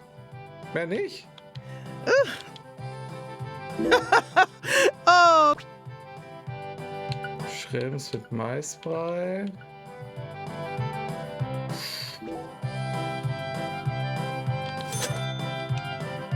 One can of Spam.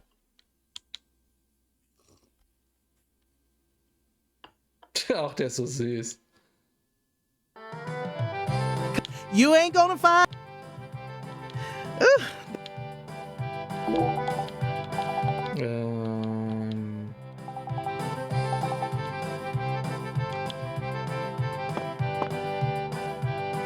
Ist das das zweite? Muss ich das ein? Muss ich das eine Spezialgericht noch machen, um das andere Spezialgericht zu kriegen? Wahrscheinlich. So, kann ich mit dir eigentlich noch reden? Also ja, ich habe hier letztes Mal das Gericht geschafft. So. Zeigen Sie mir mehr von Ihrem Können beim Bowling? Ach ja, sie möchte mich ja unterstützen. Ich habe aber keine Lust zu bowlen. Da passe ich lieber. Nein, nächstes Mal. Ich mache für diesmal Schluss. Ich renne jetzt zu meinem Hotel rüber und speichere da ab.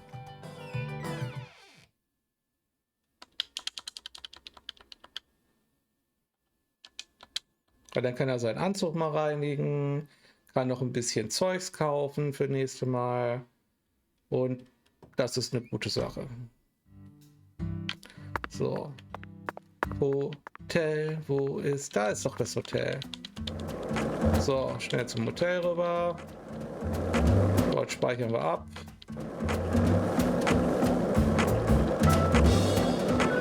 Were you thinking about Galena too? Nein. The other women we've seen so far on our trip. Nein. Was? Jetzt kriege ich doch noch $6 abgezogen. Gut, ich habe zwischendurch auch tatsächlich unseren Kompagnon angeschossen. Dafür hat er mir $100 abgezogen. Das war richtig hardcore. So, jetzt suchen wir ein Telefon zum Speichern.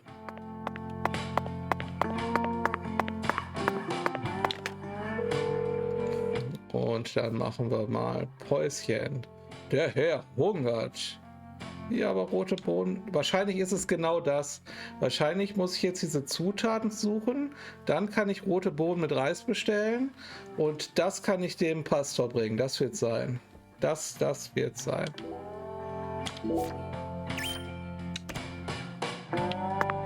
Okay. Gut. Oh,